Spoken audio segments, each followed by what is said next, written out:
They were living a dream in Northern California. She was very much in love. They had 3 young sons. They lived in this beautiful home with a pool house in a high-rent zip code. One evening, stunning violence shatters the facade. He's lying in a pretty big pool of blood. There's blood everywhere. Amid rumors and speculation, investigators uncover a simmering rage. He lost 4 years and really just fell. She was trying to keep her family intact, and that's why she stayed. He's had his life threatened before. At that point, it became a media circus. And prosecutors face off against a determined foe. She actually tested in the 99th percentile of an IQ test. She was a genius. I've tried a lot of cases. This is obviously the most bizarre. Am I going to just go down without a fight? No.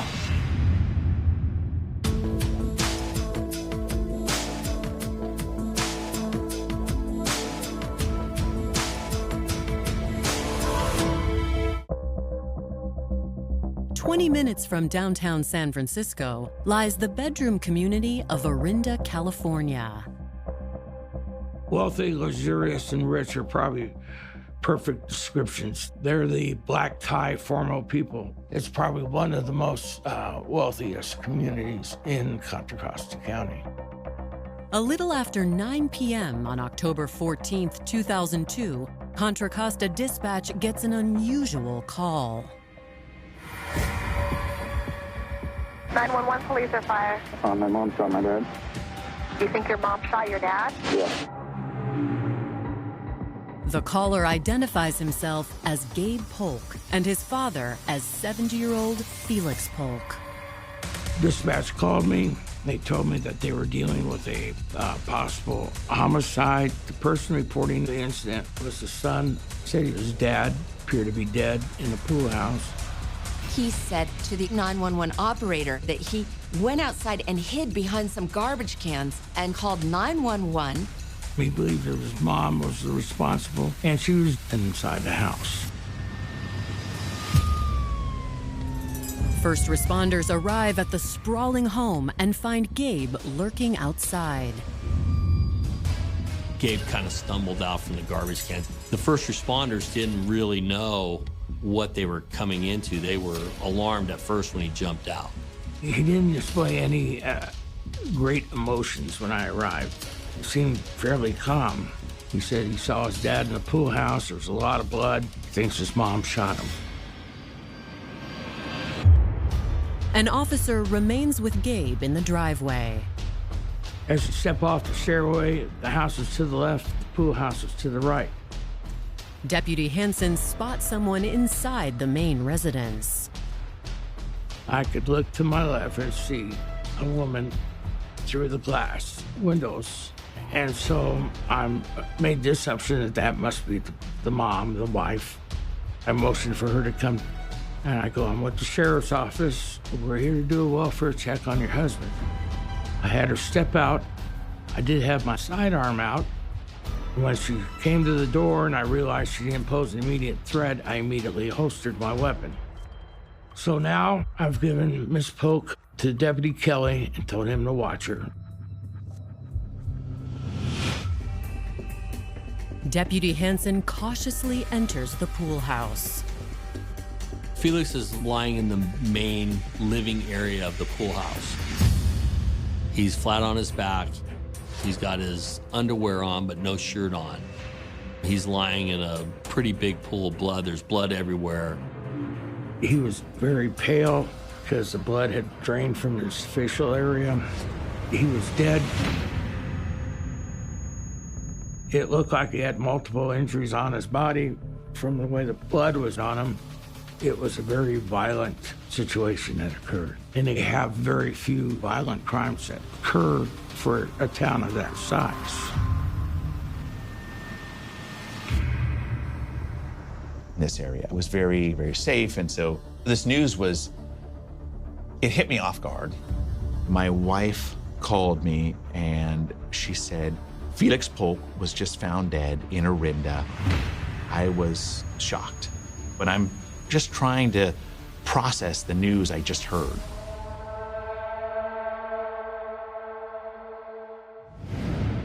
Born to a prominent Jewish family in Austria on June 30th, 1932, Felix Polk and his family survived one of the most dangerous eras in European history. Felix was born in Vienna, escaped Vienna, went to France upon the Nazi occupation, and then ultimately his family immigrated to New York, where he began his education. After college, Felix enlisted in the Navy, but his service was interrupted. When Felix was in the military, he was having depression issues, so he actually went to a psychotherapist. The treatment helped Felix and inspired a career path. He came out to Berkeley and got his PhD in the early 70s and started a practice in psychology. Everybody apparently looked up to him in his field. Dr. Polk was an attractive young man at the time. He was married and he had 2 children, a boy and a girl. They had some issues and that marriage ended in divorce. Following the divorce, Felix reconnected with an old friend, Susan Bowling. Susan was a woman who had once been his patient, and Felix Polk often befriended his patients. Susan kind of re-enters his life. Their romance really burgeons, even though the 25-year age difference. Born in 1957, Susan was a native of Northern California. Susan grew up with an older brother, and her parents divorced when she was about 5 or 6 years old. The divorce left Susan feeling lost. As she grew into a teenager, she took refuge in her schoolwork. Around 14 years old, she actually tested in the 99th percentile of an IQ test, basically rendering her a genius. Susan was really smart, but that also meant that she didn't necessarily fit in with other people. And so that's when her mother sought therapy for her.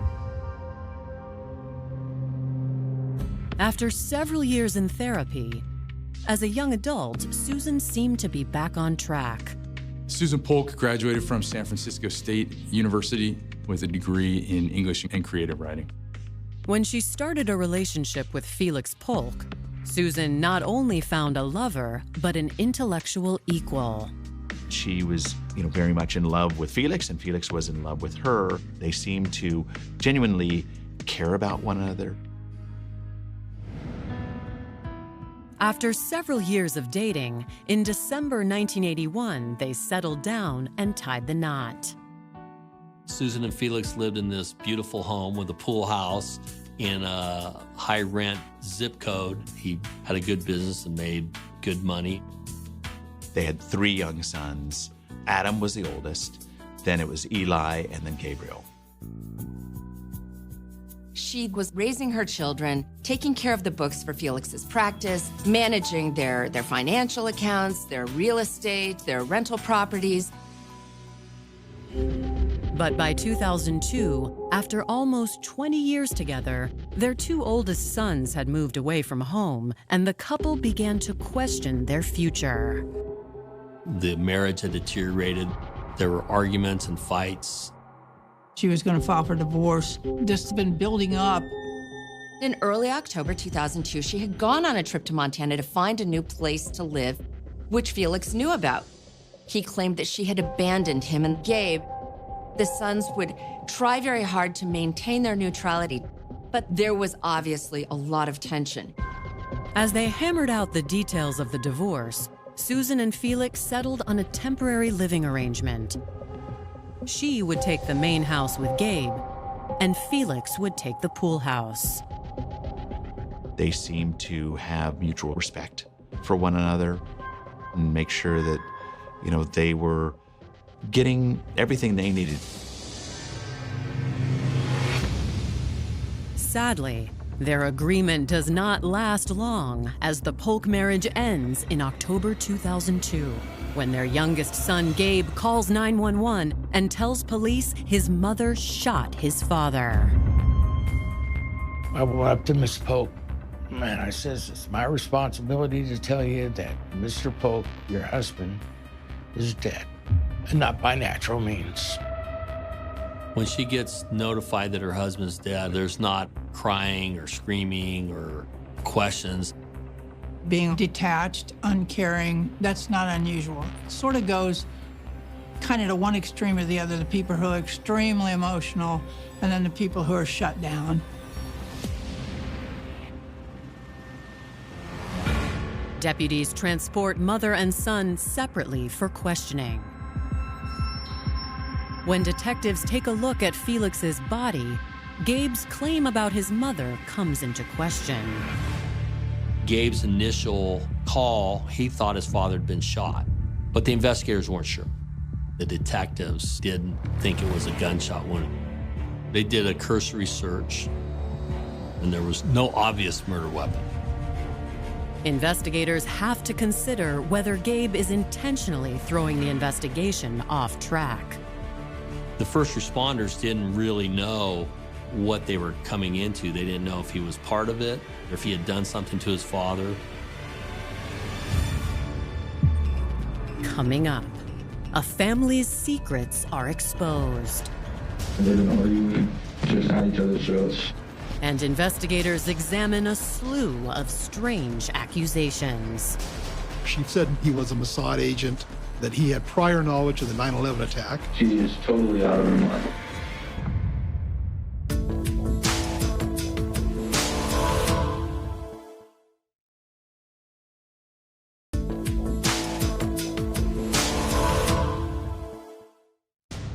Around 9 p.m. on October 14th, 2002, 15-year-old Gabe Polk discovered the body of his father, Felix, in the pool house of their lavish home. Contra Costa investigators begin to question the young man's story. Gabe found Felix lying in the middle of the living area of the pool house. Gabe's first impression to 911 that his father had been shot. Gabe thought his mother was the killer. But at the scene, the detectives discerned that right away, that it wasn't a gunshot.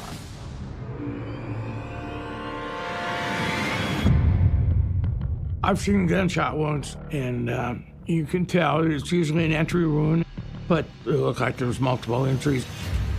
Investigators question if other aspects of Gabe's initial story could also be false.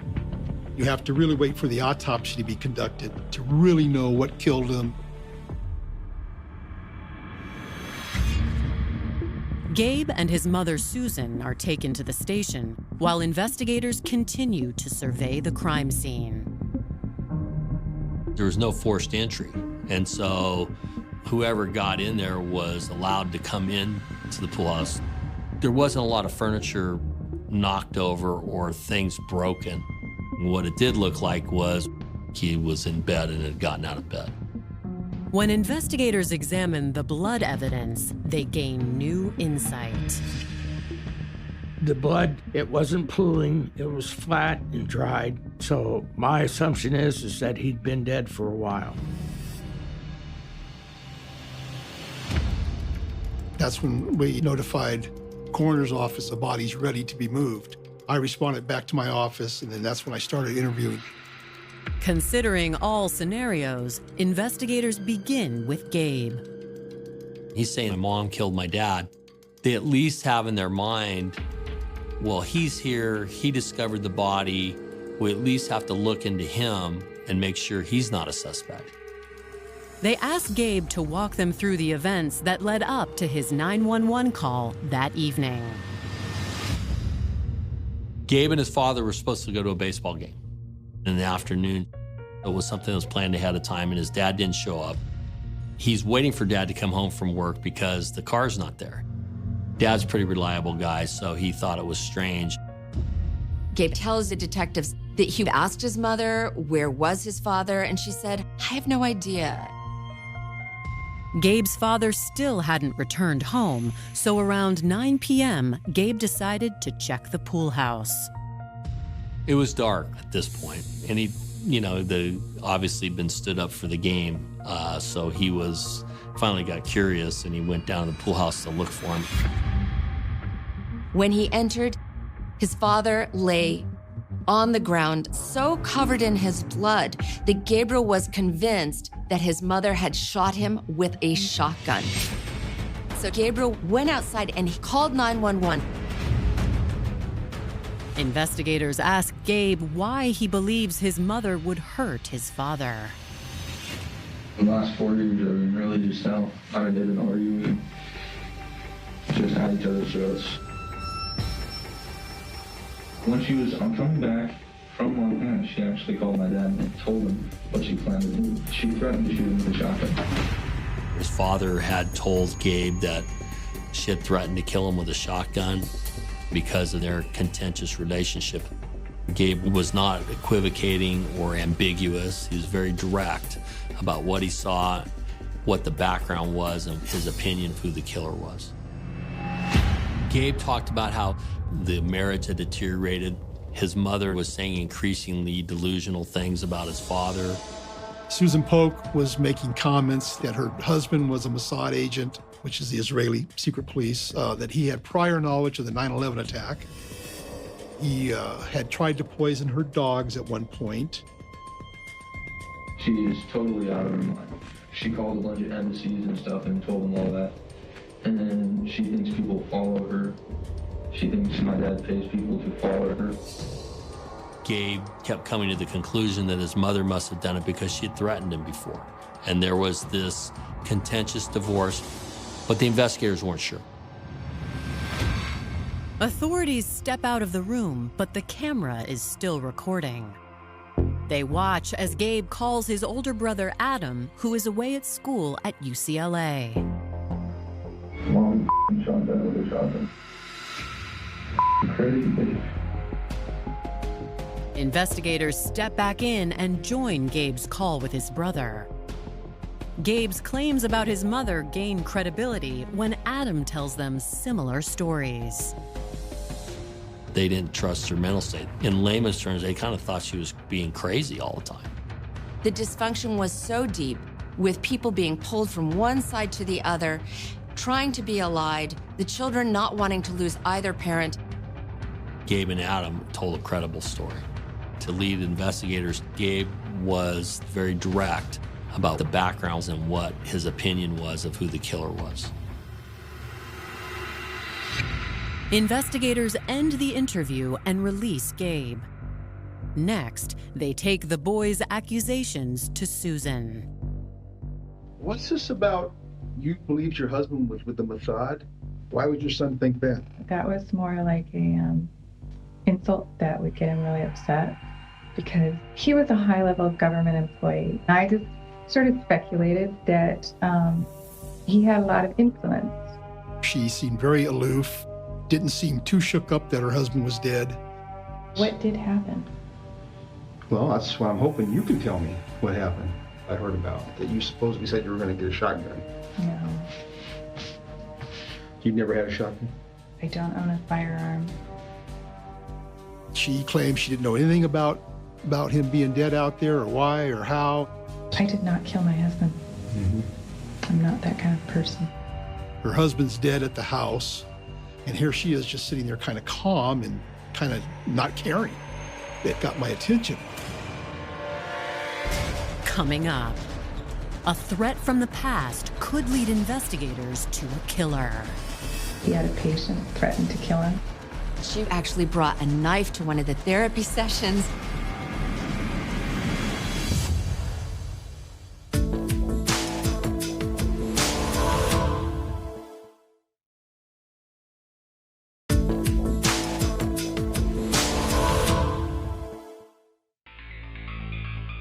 After Felix Polk is found dead in his lavish California estate, Susan Polk, his wife of nearly 20 years, is quick to deny any involvement. You don't know what happened to your husband? No. Okay.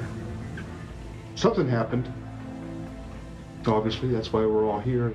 You've had ongoing marital problems for some time now, living in different places. Doesn't mean that I killed him. Investigators ask who else could be responsible. Was Felix seeing any other ladies that you know of? I don't know. No, I don't know. Was he into gambling? Did he have any gambling debts? I don't believe so. They leave no stone unturned. Did Gabriel kill him? Gabriel wouldn't kill his father. Don't think so? No, that's his father. Susan suggests investigators look to her husband's professional life for answers. My husband did not lead an impeccable life. He's had his life threatened before. By who? Well, you know, I wish I could give you the name, but it was in his patient file that he had a patient threatened to kill him. Susan told him Felix had been threatened by his patients in the past. In fact, she said he had some female patient who actually brought a knife to one of the therapy sessions. Investigators make note of Susan's claims, and as they continue to press her, Susan grows visibly impatient. Well, I'm trying to think of everything, what could have happened here. Well, that's your job. It's not my job. I'll never forget this one. You're the detective, you figure it out. And that just kind of blew my mind. And I said, well, I'm thinking, whoa, okay. Detectives believe that Susan is holding back. They quickly call her bluff. I would ask her things like, well, if this is a self-defense issue, we need to know. It's a technique that you can get the person to at least admit to being there. And then from there, you take it on to their involvement. Maybe there's some self-defense issues that here. I didn't kill him. She kept denying based on the coldness and aloofness of her during the interview. And all this information was coming out, I think, through Gabriel. I was very convinced that she was involved in this. And I said, well, I think I have figured it out. And I said, I'm going to have to place you under arrest for the homicide of your husband. She was then transported to the jail for booking.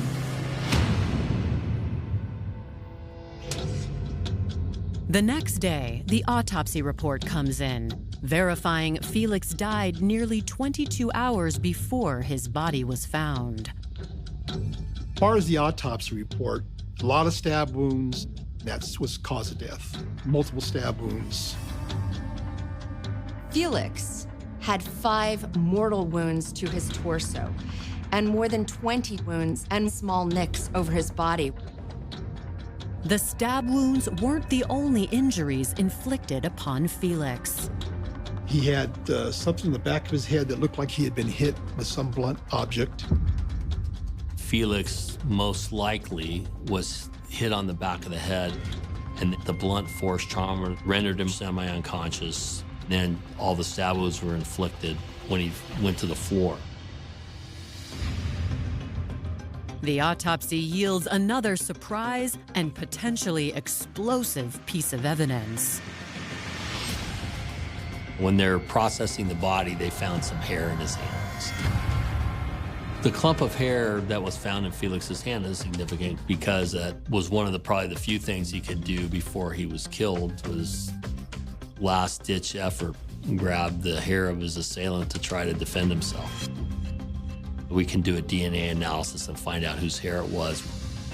They ran it through pretty quick. Hair is great DNA because of the roots. Because if roots are still on it, they can do a lot with that. So we got to it pretty quickly. The results are clear. We find out that the hair in his hand came back to Susan Polk.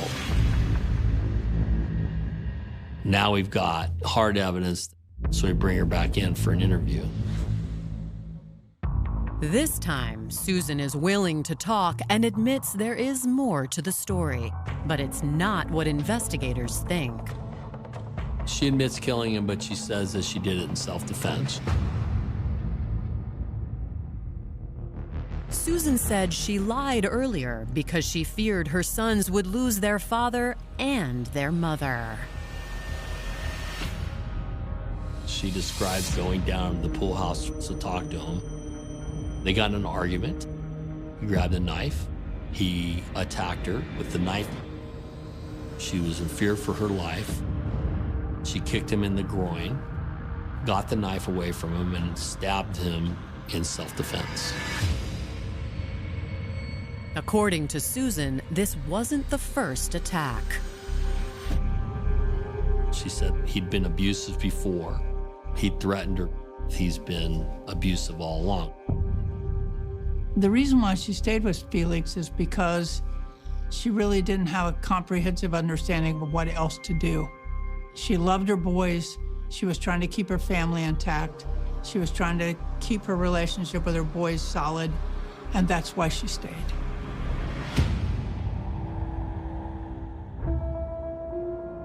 Susan says that 2 months earlier, she finally built up the courage to file for divorce. But while she was in Montana looking for a place to live on her own, Felix bombarded her with threats.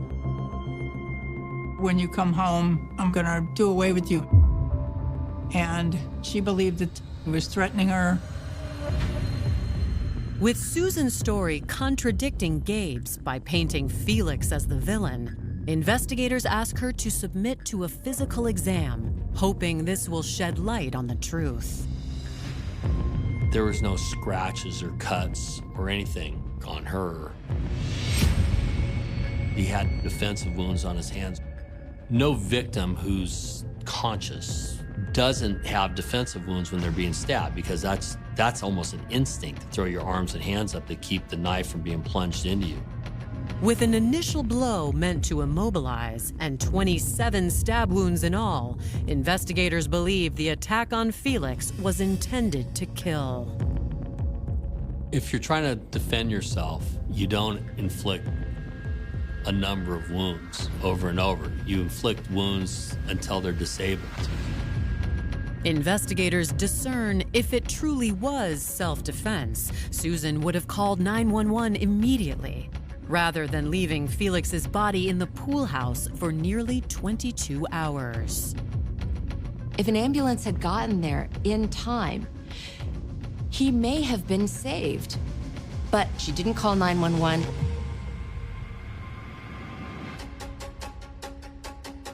Investigators take a closer look at the divorce proceedings and learn Felix had recently taken some bold moves. In late September or early October, Susan went away to Montana. While Susan was gone, Felix was able to obtain a restraining order to keep Susan out of the house and give him sole custody and also sole possession of their shared house. While she was gone, weeks prior to his murder, Felix also tightened the purse strings on their temporary spousal support agreement. Felix managed to have her monthly payments reduced from $6,000 a month down to $1,700 a month. When she discovered what Felix had done, she immediately co-opted her son, Gabriel, to help move all of her husband's belongings into the guest house behind their home. 3 days before the murder, Felix Polk had called the police. 911. Yeah, can I talk to somebody, please? It's about a domestic dispute, please. Okay, what's going on? I've been residing with my son, and my wife came in to kick me out of the house, and I'm not interested in being kicked out of the house. Was there a reason that she gave you? She was living away. She moved to Montana, and she came back, and while I was at work, she moved me out of the house. When police showed up, he presented the court order showing that a judge had given him sole possession of the house. They found a note from Susan saying that she did not feel it was a valid court order. She'd gone to the movies. And at that time, Felix also realized that Susan had changed the locks on the house. 3 days later, Gabriel found his father dead.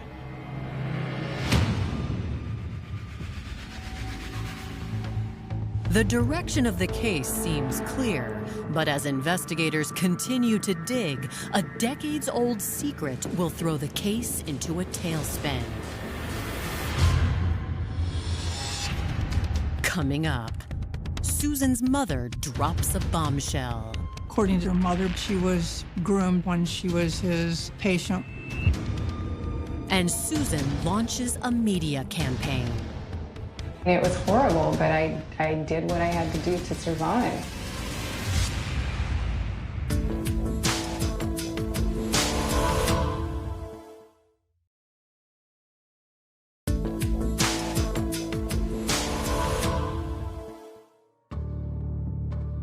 Following Susan Polk's arrest, Susan's mother approaches detectives with new information. What they learn changes everything. Although Susan and Felix had been married since Susan was 24 years old, their relationship began almost a decade earlier. Susan, at a very vulnerable time in her life, age 15, she was very damaged by her parents' divorce. Susan was having behavioral problems in school, and the school wanted her to get some help. So that's when she became a patient of Felix Polk's. But Susan's mother alleges that instead of helping his young patient, Felix took advantage of her. According to her mother, she was groomed and abused by Felix Polk when she was his patient when she was a teenager, and he sexually abused her. She alleges that when she was 15, Felix Polk engaged in non-consensual sex with her by hypnotizing her and drugging her. According to her mother, she was only 15 and he was in his 40s. And it was not just rape, but clearly, she says Felix Polk started a terribly inappropriate, truly abusive and exploitative relationship with Susan. Susan seemed to be in love with Felix. She eventually told her mother, and then Susan's mother confronted him and told him, "You will break off this relationship with my daughter." But she never reported it to the police.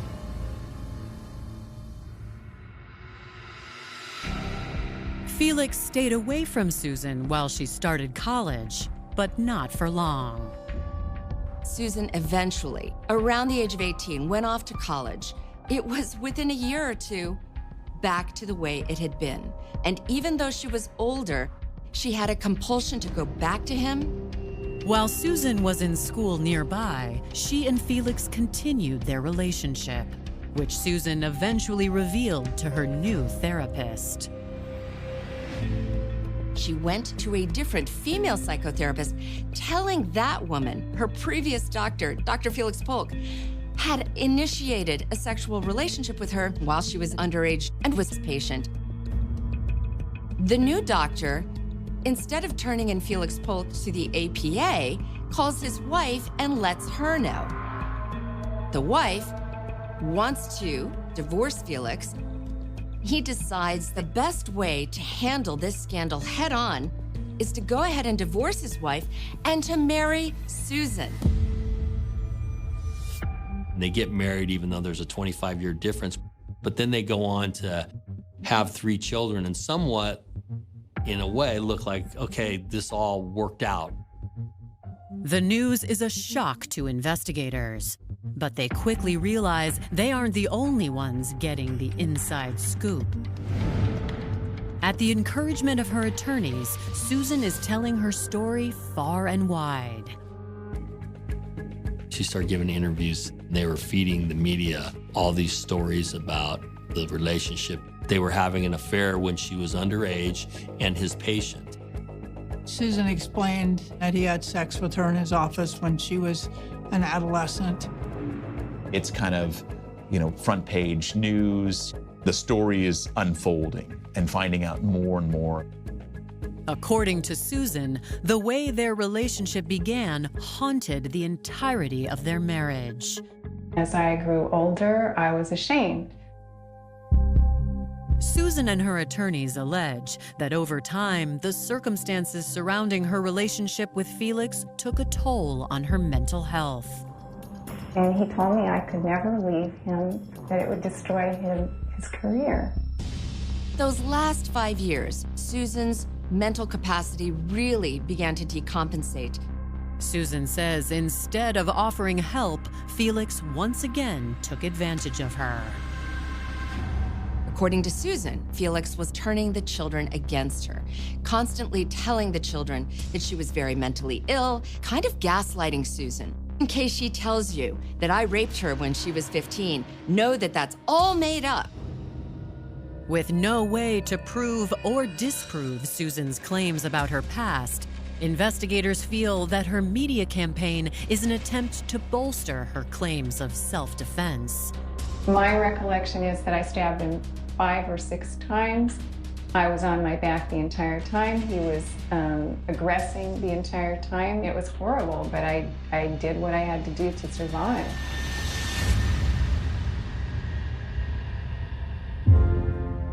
Whether or not the general public buys Susan's story, she garners plenty of attention. At that point, it became a media circus with everybody wanting to know, because Orinda is a quiet, upscale suburbia, and so a crime of murder is forefront in the news. Prosecutors know the trial will be unlike any they've done in the past. It's a once-in-a-lifetime, get some weird... I mean, I've tried a lot of cases, but, you know, this was obviously the most bizarre. Prosecutors learn that Susan and her defense team are putting a worrisome strategy in place. She had good lawyers. They got a judge surrendered to say, make an order that she was incompetent and meet with psychological experts to determine her competency. But on January 13th, 2006, attorneys on both sides get a surprise when Susan makes an announcement. She was never willing to submit to any sort of psychological assessment to determine what, if any, psychological issues she may have had. Susan refused to let her attorneys put that defense on the table, firing them all. She refused to cooperate with the psychological examination, fired her lawyers, and then represented herself. So was she crazy, or did she know exactly what she was doing?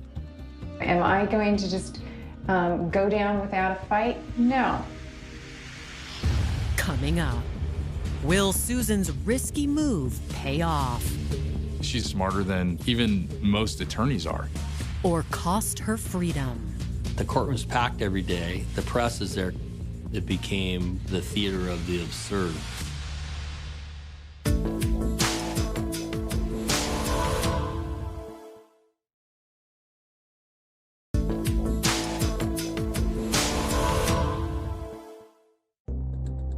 By March 2006, prosecutors are eager to begin Susan Polk's trial for the murder of her husband, Dr. Felix Polk.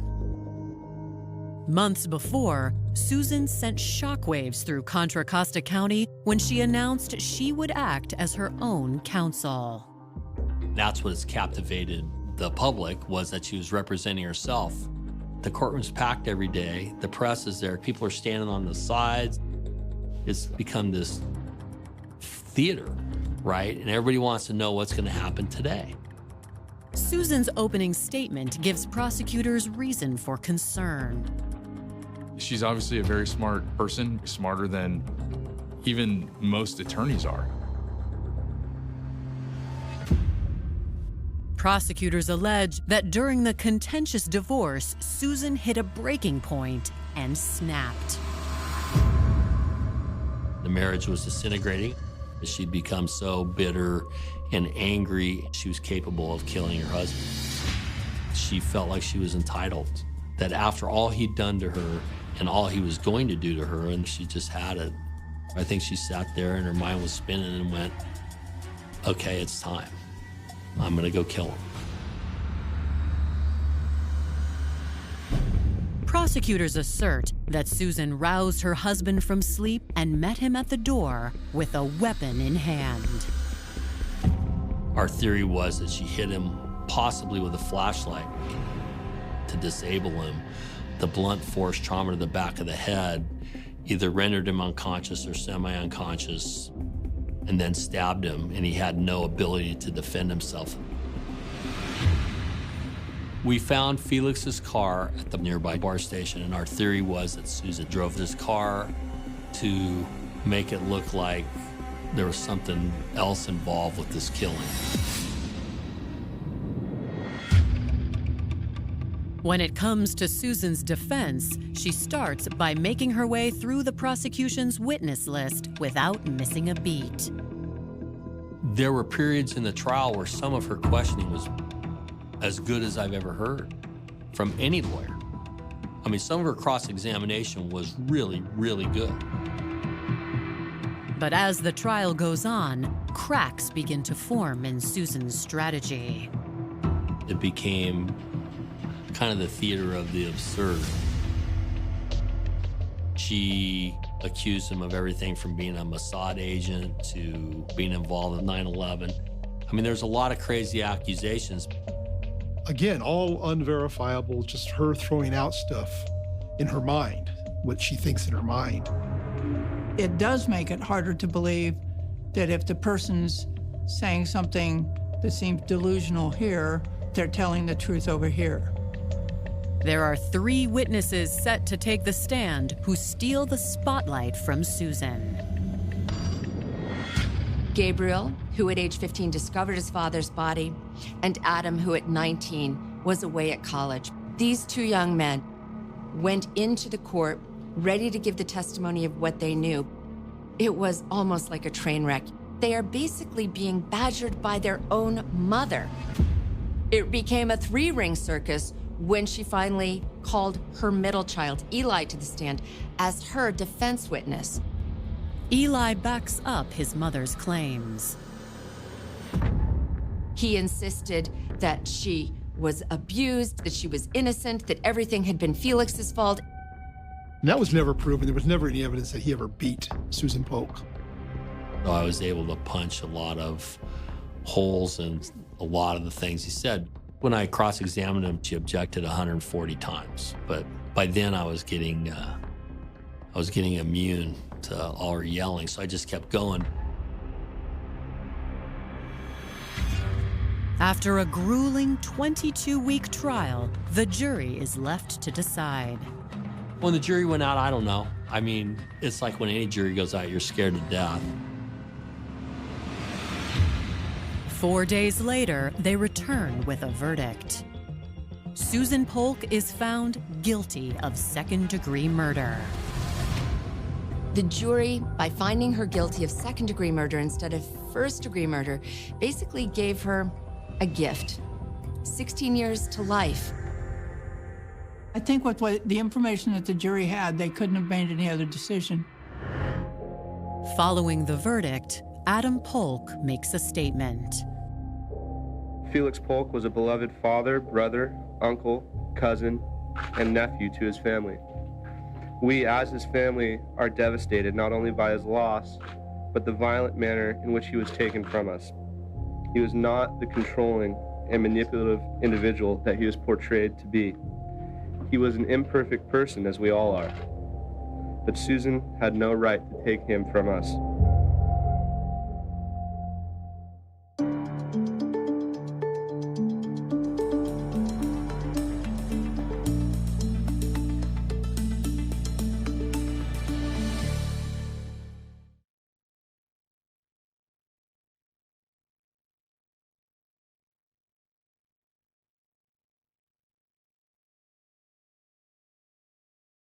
The illusion of absolute security in affluent suburban communities is a phenomenon that has long fascinated sociologists and psychologists alike.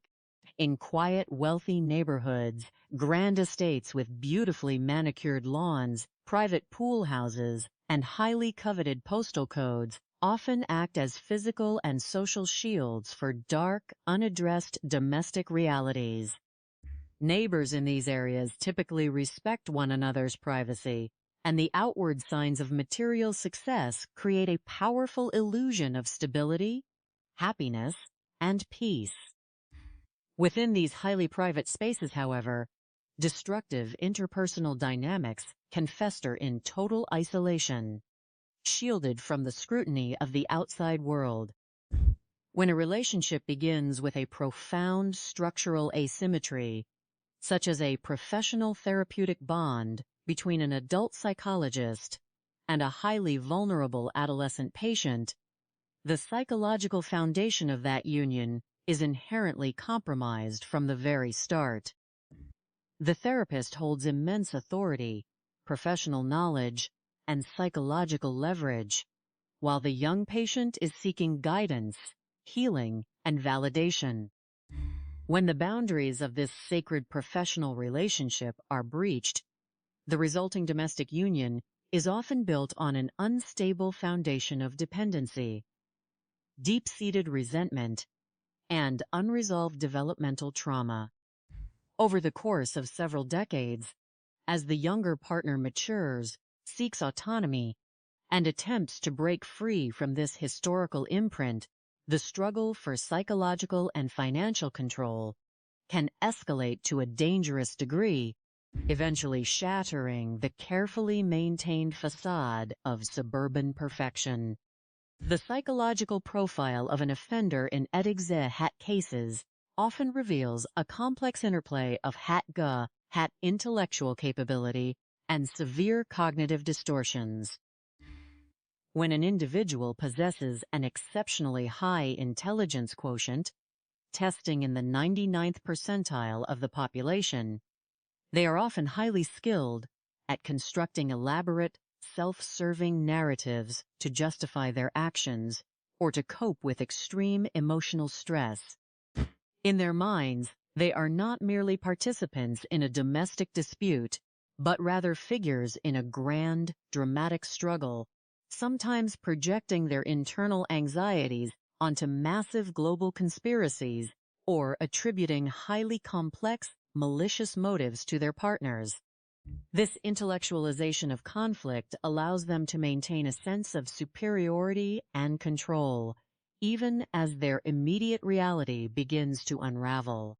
They may engage in mutual psychological manipulation, a process often described as gaslighting, where each partner attempts to undermine the other's perception of reality, creating a highly volatile escalatory loop.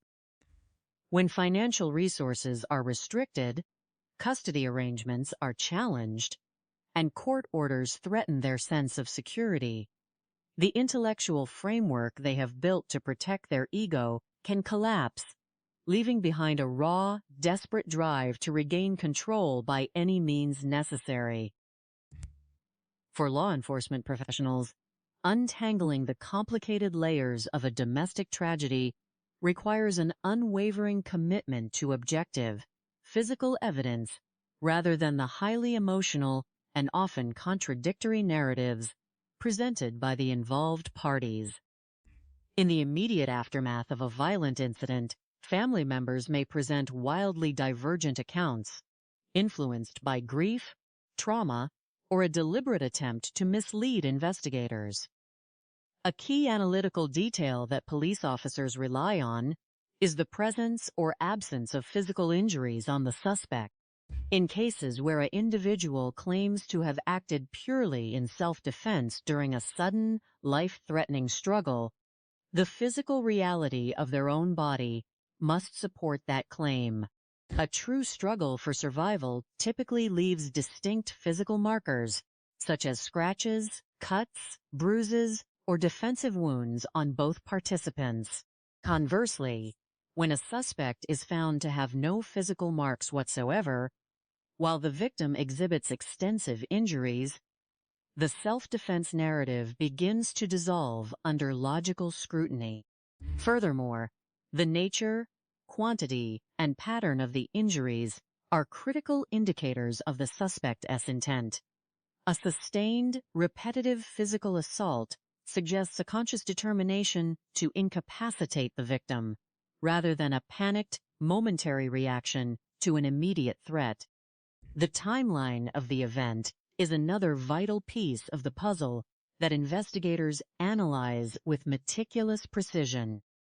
When a substantial period, such as nearly 22 hours, passes between the occurrence of a fatal incident and the formal notification of emergency services, it strongly suggests a calculated effort to delay discovery rather than a panicked, immediate response to a sudden crisis.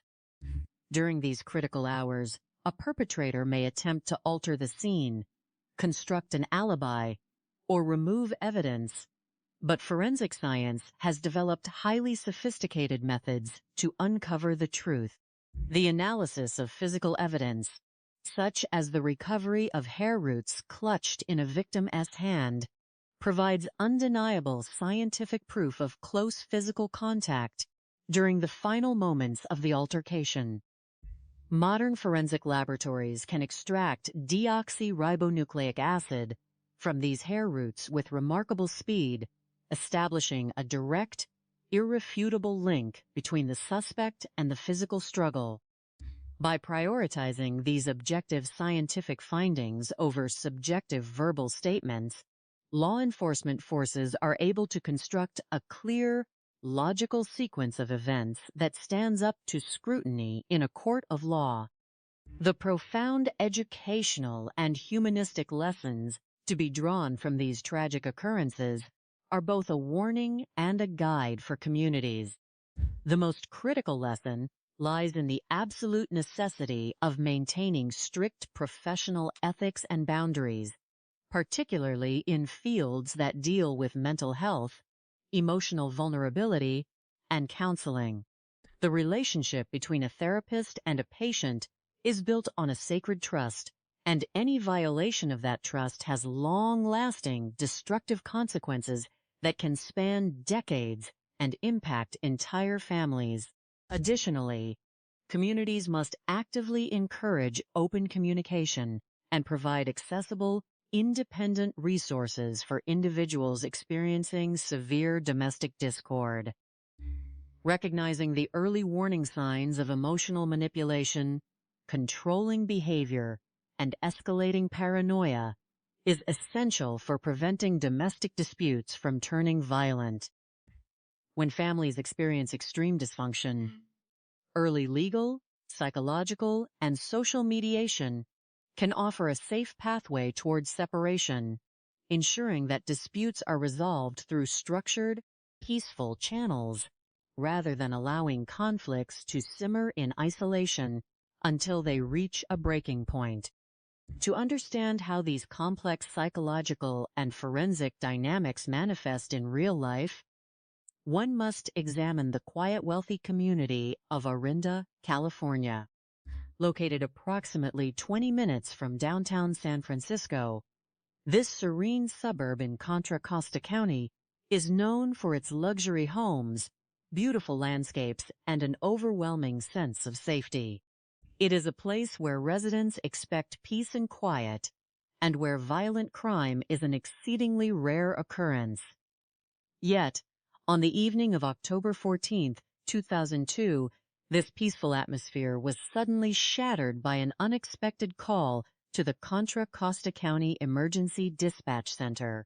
At approximately 9 o'clock in the evening, a 15-year-old youth named Gabriel Polk placed an urgent call to the emergency line, reporting that his father, 70-year-old Dr. Felix Polk, was lying unresponsive in the pool house of their spacious estate. The young caller, speaking in a direct and relatively calm tone, expressed a strong belief that his mother, Susan Polk, was responsible for the situation, stating that he had discovered his father in a significant pool of blood before running outside to hide behind some garbage cans to call for help.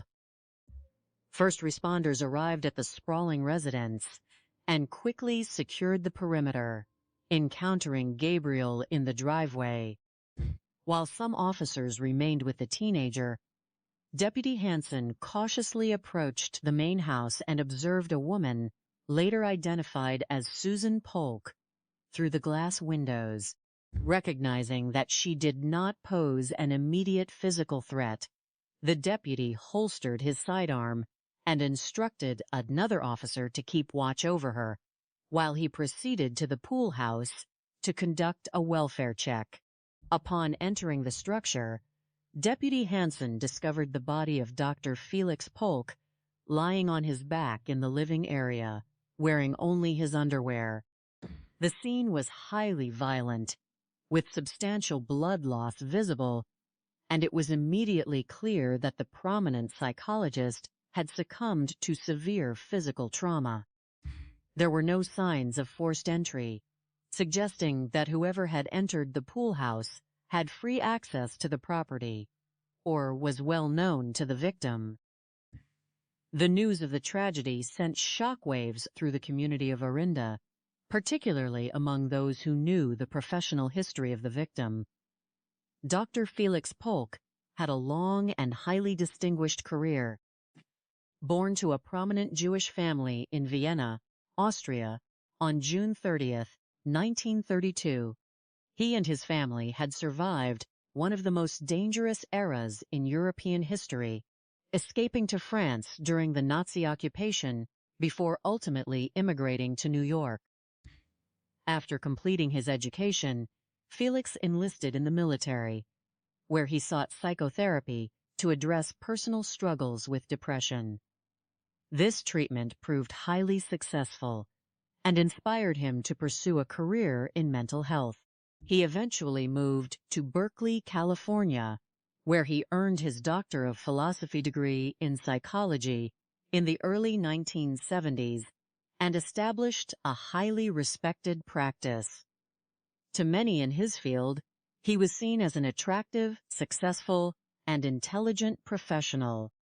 His first marriage, which produced a son and a daughter, had ended in divorce, after which he reconnected with Susan Bowling, a young woman who had once been his patient. Susan Bowling, born in 1957 in Northern California, had experienced a difficult childhood marked by her parents' divorce when she was approximately 5 or 6 years old. This event left her feeling isolated and lost, prompting her to immerse herself in her schoolwork. As a teenager, her exceptional academic capabilities were confirmed when she tested in the 99th percentile of an intelligence quotient test, marking her as a genius. However, her high intelligence also made it difficult for her to fit in with her peers, and her mother eventually sought professional counseling for her. At the age of 15, Susan began attending therapy sessions with Dr. Felix Polk. The relationship that developed between the adolescent patient and her adult therapist would shape the remainder of their lives. Despite a 25-year age difference, a romantic bond eventually formed between them. Susan later graduated from San Francisco State University, Ve Capite, a degree in English and creative writing, and in December 1981, the couple married. For nearly 20 years, Susan and Felix Polk lived in their beautiful Orinda home, raising their 3 sons, Adam, Eli, and Gabriel. Dr. Felix Polk maintained a highly lucrative practice, while Susan managed their financial accounts, real estate investments, and the household. However, by the year 2002, the marriage had severely deteriorated under the weight of constant arguments, financial disputes, and deep-seated resentment. Susan decided to file for divorce and traveled to Montana in early October to seek a new place to live.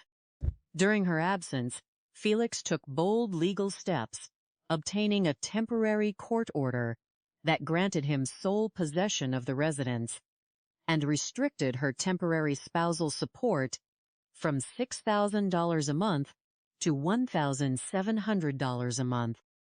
Upon her return, Susan was deeply angered by these developments, leading her to change the locks on the main house and move her husband S. belongings into the guest pool house behind the property. 3 days before the tragic incident, Dr. Felix Polk called the local police to report that his wife was refusing to comply with the court order regarding the residence. When officers arrived, Susan maintained that the court order was invalid, presenting a note stating her position. The extreme tension of this ongoing domestic dispute reached its tragic conclusion on the evening of October 14th. Following the discovery of the body, investigators transported both Susan and Gabriel to the station for questioning. Initial interviews with Gabriel revealed that the marital relationship had become increasingly volatile, with his mother expressing highly unusual and seemingly delusional beliefs such as alleging that his father was an operative for a foreign intelligence agency and had prior knowledge of major international events. Gabriel also recalled his father mentioning that Susan had threatened him with a firearm in the past, leading the teenager to believe his mother was responsible for the crime. During her interrogation, Susan remained remarkably calm, detached, and aloof, denying any involvement in her husband's death and suggesting that investigators look into his professional files for disgruntled patients who might have made threats. However, the subsequent autopsy and forensic analysis provided critical evidence that challenged her claims. The autopsy revealed that Dr. Felix Polk had been deceased for approximately 22 hours before his body was discovered, and he had suffered 27 separate sharp force injuries, as well as blunt force trauma to the back of the head. Crucially, forensic technicians recovered a clump of hair from the victim's hand, which rapid deoxyribonucleic acid testing matched directly to Susan Polk.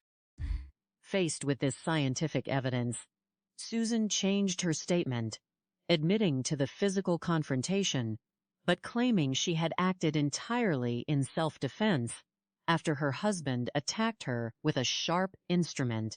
However, a detailed physical examination of Susan revealed a complete absence of scratches, cuts, or bruises consistent with a violent struggle, whereas the victim exhibited clear defensive wounds on his hands.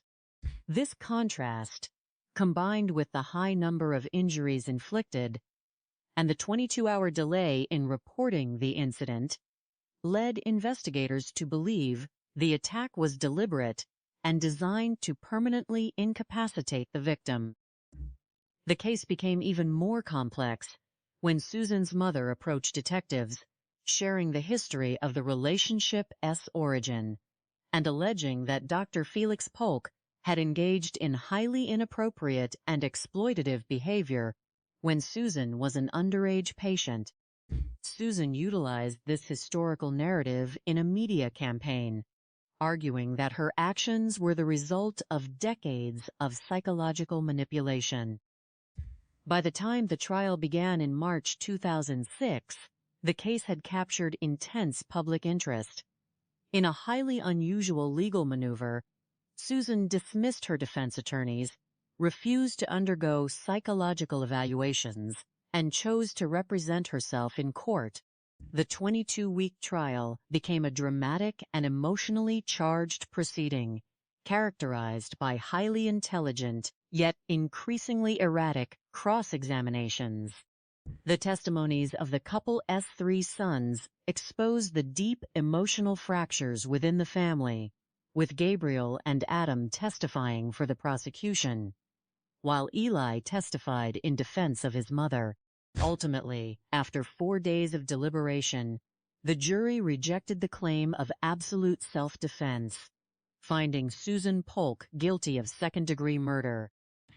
She was subsequently sentenced to 16 years to life in prison, bringing a solemn end to a complex and tragic case that stands as a powerful reminder of the importance of professional boundaries, healthy relationship dynamics, and the pursuit of objective truth through forensic science.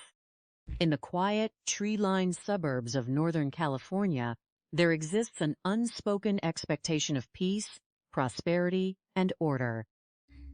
The bedroom community of Orinda, nestled just 20 minutes outside the bustling metropolitan hub of San Francisco, serves as a prime example of this idyllic American dream. It is a place characterized by sprawling estates, manicured lawns, high-rent zip codes, and an overall atmosphere of safety and prestige. For decades, Orinda has been regarded as one of the wealthiest and most secure enclaves within Contra Costa County, a sanctuary where violent crime is an exceedingly rare anomaly rather than a daily concern. In this picturesque setting, families build lives insulated from the harsher realities of the world or so it appears from the outside. Yet, as history has shown time and again, the most pristine facades can sometimes conceal the deepest and most volatile human conflicts. On the evening of October 14th in the year 2002, the tranquility of this affluent neighborhood was shattered by a single phone call that set in motion a highly unusual and complex investigation. At shortly after 9 o'clock at night, the Contra Costa Dispatch Center received an emergency call from a young man identifying himself as Gabriel Polk. The teenager, who was only 15 years old at the time, delivered a message that stunned the operator on duty. He reported that his mother had shot his father in the pool house of their family estate. The father, 70-year-old Felix Polk, was a prominent and highly respected local psychologist. The gravity of the situation immediately mobilized first responders, who rushed to the sprawling residence, uncertain of the danger that awaited them. When the first deputies arrived at the darkened estate, they did not find a chaotic scene of panic, but rather a chilling and eerie silence. As they made their way up the driveway, a figure suddenly emerged from the shadows near the garbage cans. It was young Gabriel, who had fled the pool house and hidden outside to await the arrival of the police. The responding officers were understandably alarmed by his sudden appearance, but they quickly realized he was the young caller. Gabriel appeared remarkably calm under the circumstances, showing little outward emotion as he directed the officers toward the guest house, or pool house, situated to the right of the main residence. He reiterated his belief that his mother was responsible for the tragedy and was still inside the main house. With Gabriel secured in the driveway under the watchful eye of an officer, the remaining deputies began to secure the perimeter. Deputy Hansen, looking through the glass windows of the main residence to the left of the stairway, spotted a woman inside. Recognizing her as the mother and wife Susan Polk, the deputy motioned for her to step outside, though his sidearm was drawn as a standard precaution in a potential homicide situation. The deputy quickly holstered it upon realizing that she did not appear to pose an immediate physical threat. Susan was handed over to the custody of another deputy, who was instructed to keep a close watch on her, while Deputy Hansen cautiously advanced toward the pool house to investigate the scene of the reported crime. Upon entering the pool house, the deputy was met with a scene of profound violence. Felix Polk was lying flat on his back in the center of the living area, clad only in his underwear. There was a substantial amount of blood surrounding the body and splattered across the immediate area, indicating a violent and physical struggle. The victim was pale, suggesting that a significant period of time had elapsed since the fatal encounter. It was immediately apparent to the trained eyes of the law enforcement officers that this was not a natural death, nor did it initially appear to be a simple shooting, as the son had assumed. The sheer volume of blood and the nature of the injuries pointed to a much more personal and brutal assault. As the news of the tragedy spread, it sent shockwaves through the community of Orinda and the wider professional circles of the San Francisco Bay Area. Felix Polk was not merely a wealthy resident. He was a man with a rich and complex history. Born to a prominent Jewish family in Vienna, Austria, on the 30th day of June in the year 1932, Felix had survived some of the most turbulent and dangerous eras of the 20th century. Following the Nazi occupation of Austria, his family fled to France and eventually immigrated to New York, where he pursued his higher education. After college, Felix enlisted in the United States Navy, a period of service that was eventually interrupted when he began experiencing severe depression. This personal struggle led him to seek psychotherapy, an experience that proved transformative and ultimately inspired his career path. In the early 1970s, Felix relocated to Berkeley, California, where he earned his doctorate in psychology and established a highly successful private practice. He became a respected figure in his field, known for his intellect and clinical skills. Personally, Felix was an attractive and charismatic man who had been married once before, a union that produced a son and a daughter, but ultimately ended in divorce. Following the dissolution of his first marriage, Felix crossed paths once again with an individual from his past named Susan Balling. Susan had once been a patient of his, a detail that would later become a focal point of intense scrutiny and debate. Susan Balling, born in the year 1957, was a native of Northern California who had experienced a difficult childhood. Her parents divorced when she was approximately 5 or 6 years old, leaving her feeling deeply unsettled and isolated. As she entered her teenage years, Susan withdrew into her academic pursuits, demonstrating exceptional cognitive abilities. At the age of 14, she took an intelligence test and scored in the 99th percentile, marking her as an individual of extraordinary intellect. However, her high intelligence also contributed to a sense of alienation from her peers. Recognizing her struggles, her mother sought professional help for her, which led to her placement under the psychological care of Dr. Felix Polk. Under Felix's care, Susan completed her high school education and eventually graduated from San Francisco State University Hat a degree in English and creative writing. However, the professional relationship between the therapist and the young patient had evolved into something far more complicated and intimate. Despite a 25-year age difference, the two embarked on a romantic relationship. To many observers, they appeared to be intellectual equals who shared a deep, mutual affection. In December of the year 1981, they married and began building a life together in Orinda.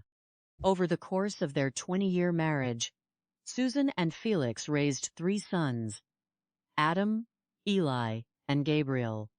Susan managed the household, handled the bookkeeping for Felix's practice, and oversaw their real estate investments, while Felix maintained his professional career. Yet, beneath the surface of their affluent lifestyle, deep fractures were developing within the marriage.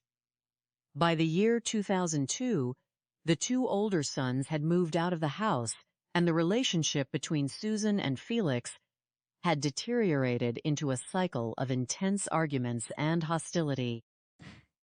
Susan had reached a point where she was determined to seek a divorce, and the tension within the household had escalated significantly. In early October of 2002, Susan traveled to Montana to search for a new place to live, a move that Felix viewed as abandonment. As they attempted to negotiate the terms of their separation, they agreed to a temporary living arrangement wherein Susan and Gabriel would occupy the main house, while Felix resided in the pool house. This arrangement, however, proved to be highly unstable. The situation reached its tragic conclusion on the night of October 14th, when Gabriel discovered his father's body. As investigators began their work, they faced a complex web of conflicting stories, psychological trauma, and forensic evidence. The initial assertion by Gabriel that his father had been shot was quickly dismissed by detectives, who found no immediate evidence of a firearm or gunshot wounds. This discrepancy raised temporary concerns about Gabriel's role in the incident, prompting investigators to question whether the teenager was attempting to mislead them. The first hours of a homicide investigation are critical, and detectives must remain open to all possibilities, ensuring they do not overlook any potential suspect. To establish a clear timeline, investigators conducted an in-depth interview with Gabriel, asking him to recount the events of the day. Gabriel explained that he and his father had planned to attend a baseball game together that afternoon, but Felix had failed to show up. This was highly uncharacteristic of Felix, who was known to be reliable. When Gabriel questioned his mother about his father's whereabouts, Susan claimed to have no knowledge of where he was.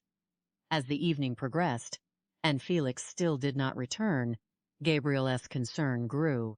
At around 9 o'clock, he decided to check the pool house. Upon entering the dark room, he discovered his father's body surrounded by blood and immediately fled to call the emergency services. When asked why he believed his mother was the perpetrator, Gabriel revealed a history of extreme domestic discord. He described how his mother had grown increasingly paranoid and delusional, making bizarre claims that Felix was an agent of the Israeli intelligence agency and had prior knowledge of the tragic events of September 11th. Gabriel also recounted that his father had warned him that Susan had threatened to kill him with a shotgun. The depth of the family's dysfunction became even more apparent when investigators observed Gabriel speaking with his older brother Adam on the telephone. Adam confirmed their mother's unstable mental state, describing her behavior as erratic and irrational.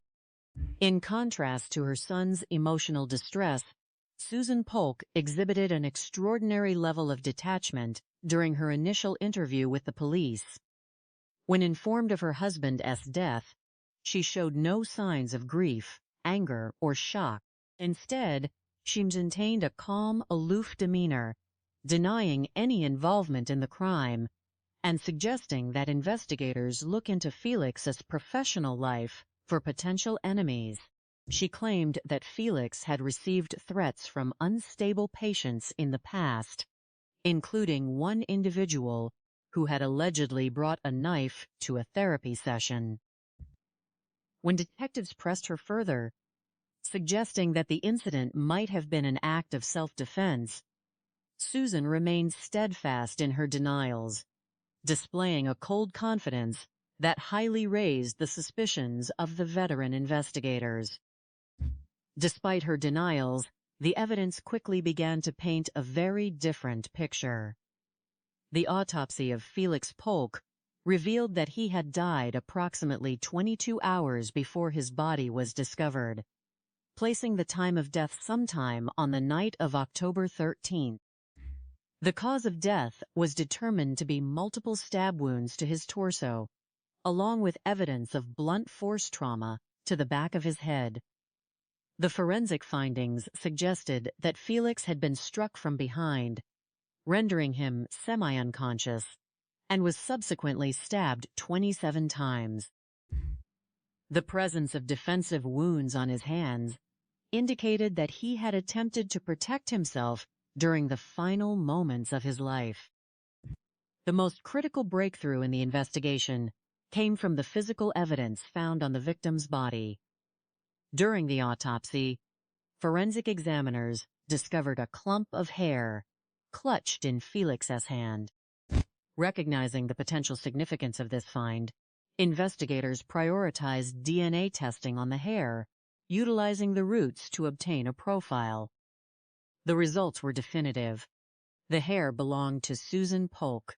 Confronted with this undeniable physical evidence, Susan changed her story, admitting that she had indeed caused her husband's death, but claiming she had acted entirely in self-defense. Susan asserted that she had gone to the pool house to speak with Felix, where an argument ensued. She claimed that Felix had attacked her with a knife, and that she had managed to disarm him and defend herself in fear for her life. She explained her previous denials by stating she had been trying to protect her sons from the trauma of losing Beote Hat parents. However, A physical examination of Susan revealed no scratches, bruises, or cuts that would support her account of a violent struggle, while the 27 stab wounds on Felix's body far exceeded what would typically be considered necessary for self-defense. Furthermore, investigators uncovered significant financial and legal motives that cast doubt on Susan's self-defense claim. During Susan's trip to Montana, Felix had taken legal action, obtaining a temporary restraining order, sole possession of the Orinda home, and custody of Gabriel. He had also successfully petitioned the court to reduce his temporary support payments to Susan from $6,000 a month to $1,700. Upon her return, Susan was furious to discover these changes. She had moved Felix's belongings to the pool house, changed the locks on the main residence, and ignored the court orders. Just 3 days before the homicide, Felix had contacted the police to report that he was being locked out of his own home. The complexity of the case deepened when Susan's mother approached. Investigators kept hot details regarding the origins of the couple's relationship. She revealed that Susan's relationship with Felix had begun when Susan was only 15 years old and a patient under his care. The mother alleged that Felix had exploited his professional position to groom and abuse the teenager, utilizing techniques such as hypnosis to manipulate her. Although the mother had confronted Felix at the time, the relationship was never reported to law enforcement. This revelation shed a new light on the psychological dynamics of the marriage, suggesting a foundation built on trauma, control, and deep-seated resentment. As the case moved toward trial, it captured the intense interest of the media and the public.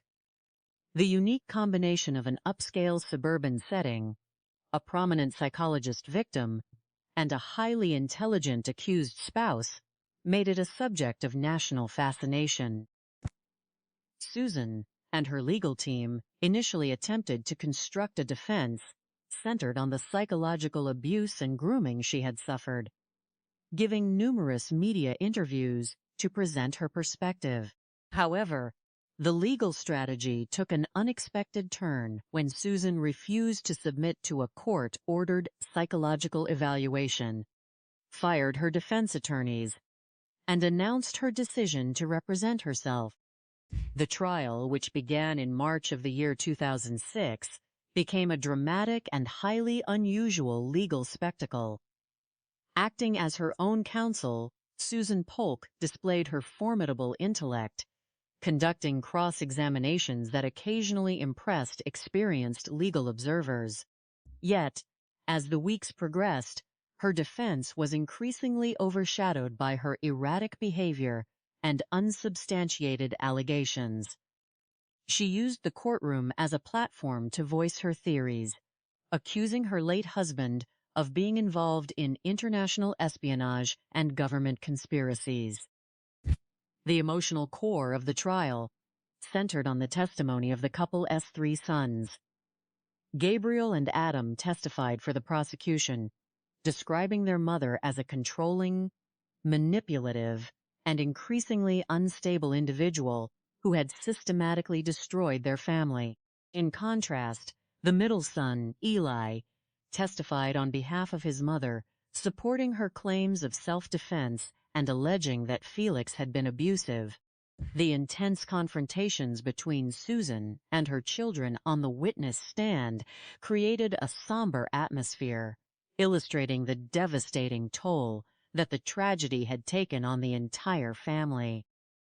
After a 22-week trial, the jury spent 4 days deliberating the evidence.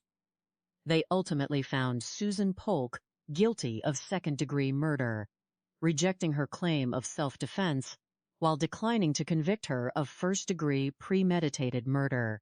She was sentenced to 16 years to life in prison. Following the verdict, her eldest son, Adam, delivered a statement reflecting on his father's life, describing him as a beloved and imperfect man who did not deserve his violent end, and expressing the profound grief that would remain with the family forever.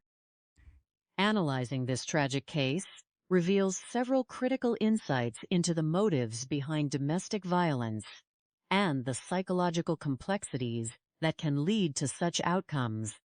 The primary motive in the homicide of Felix Polk was not a sudden, inexplicable act of passion, but the culmination of decades of unresolved psychological trauma, resentment, and a bitter struggle for control. In high-status, affluent communities, the pressure to maintain an appearance of success and stability can often prevent individuals from seeking the help they need, allowing toxic dynamics to fester in secret. The transition from a professional therapist-patient relationship to a marriage created a permanent power imbalance, one that bred a deep-seated anger that eventually erupted into violence when Susan felt her autonomy and financial security were threatened. From an investigative standpoint, the resolution of this case highlights the vital importance of physical evidence and meticulous forensic analysis, while behavioral indicators, such as Susan's cold and detached demeanor during questioning, can provide valuable clues for detectives.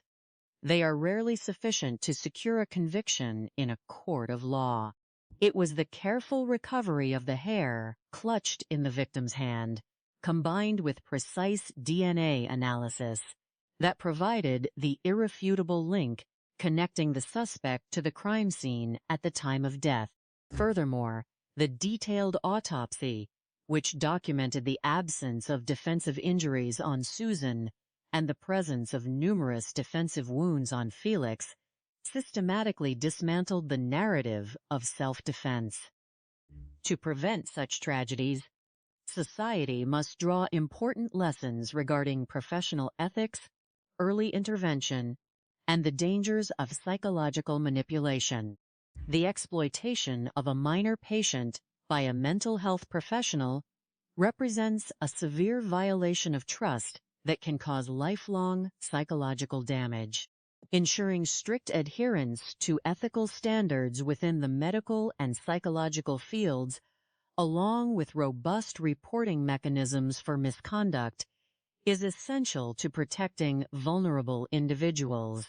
Additionally, families experiencing high-conflict divorces must have access to professional mediation and psychological support to de-escalate tensions before they reach a point of no return. For law enforcement agencies, the case of Felix and Susan Polk underscores the need for a comprehensive and unbiased approach to domestic disputes.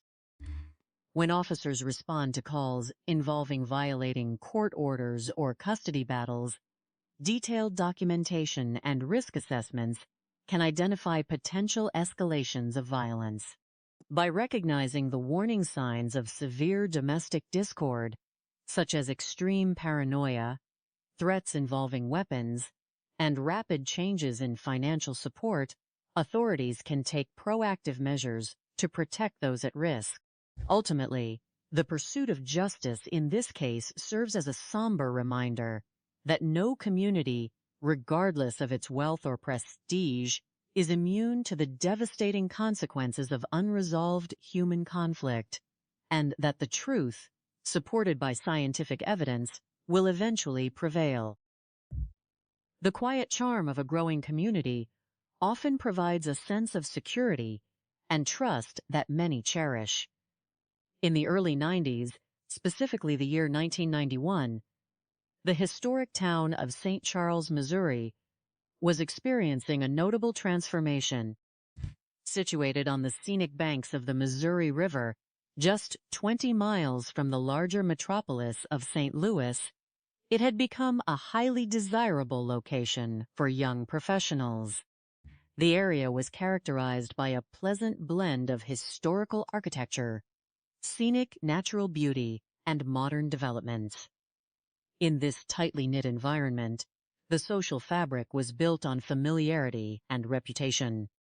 It was a place where neighbors knew one another, and family names carried significant influence.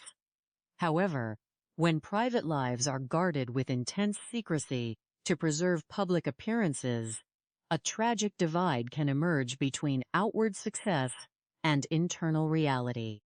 This division was illustrated in a case that shocked the region, bringing together elements of privilege, financial desperation, and a tragic loss of life. The event began on a peaceful Saturday, October 12, 1991, when a call was placed to the 911 Emergency Dispatch Center. The caller, Lisa Suter, reported that she had returned to her residence around noon and discovered her husband, Alfred Suter, unresponsive on the living room couch. Those who analyzed the recording of the call noted that the communication was conducted in a remarkably calm and collected manner, without the elevated emotional distress or panic that emergency operators frequently encounter during such crises. While medical and psychological experts acknowledge that individuals experiencing sudden shock can sometimes display a detached or subdued response, this distinctive composure immediately stood out to seasoned investigators. Emergency medical services alongside the St. Charles Fire Protection District and local police quickly arrived at the suburban home. First responders secured the area and confirmed that Alfred, who was 34 years old and went by the name Freddie, was deceased. The physical evidence at the scene suggested a complex and tragic event. Alfred had sustained a fatal injury from a firearm. The path of the projectile, which entered from behind and at a downward angle, suggested that he was resting comfortably on the couch and was entirely unaware of any impending threat. The absence of defensive injuries or signs of a physical struggle indicated that there was no confrontation preceding the event. The home itself had not been ransacked, and no valuable possessions were reported missing, which quickly ruled out a typical burglary or robbery gone wrong. A single 9mm shell casing was discovered on the couch, leaving investigators with the task of determining how a weapon had been brought into the home without alerting the victim. The neat state of the residence suggested that the person responsible was someone Alfred recognized and trusted, allowing them to approach him without causing alarm. To comprehend the circumstances leading up to this tragedy, investigators began looking into the life of Alfred Suter.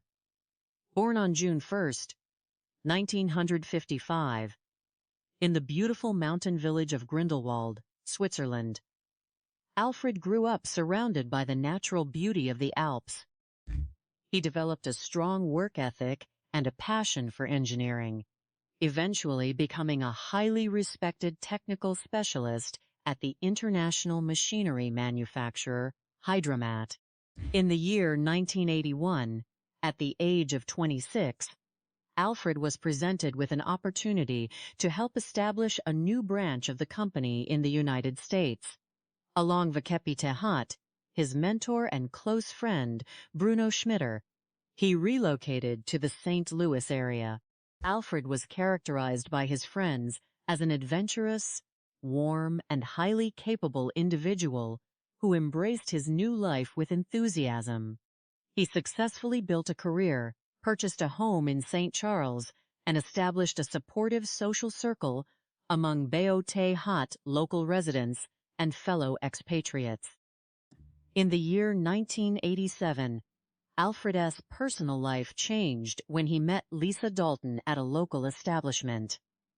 Lisa was 12 years younger than Alfred, and she belonged to a highly influential family in the St. Charles area. Her father, Donald Dalton, was a prominent circuit judge who had served in the county judicial system for over 40 years, never losing an election.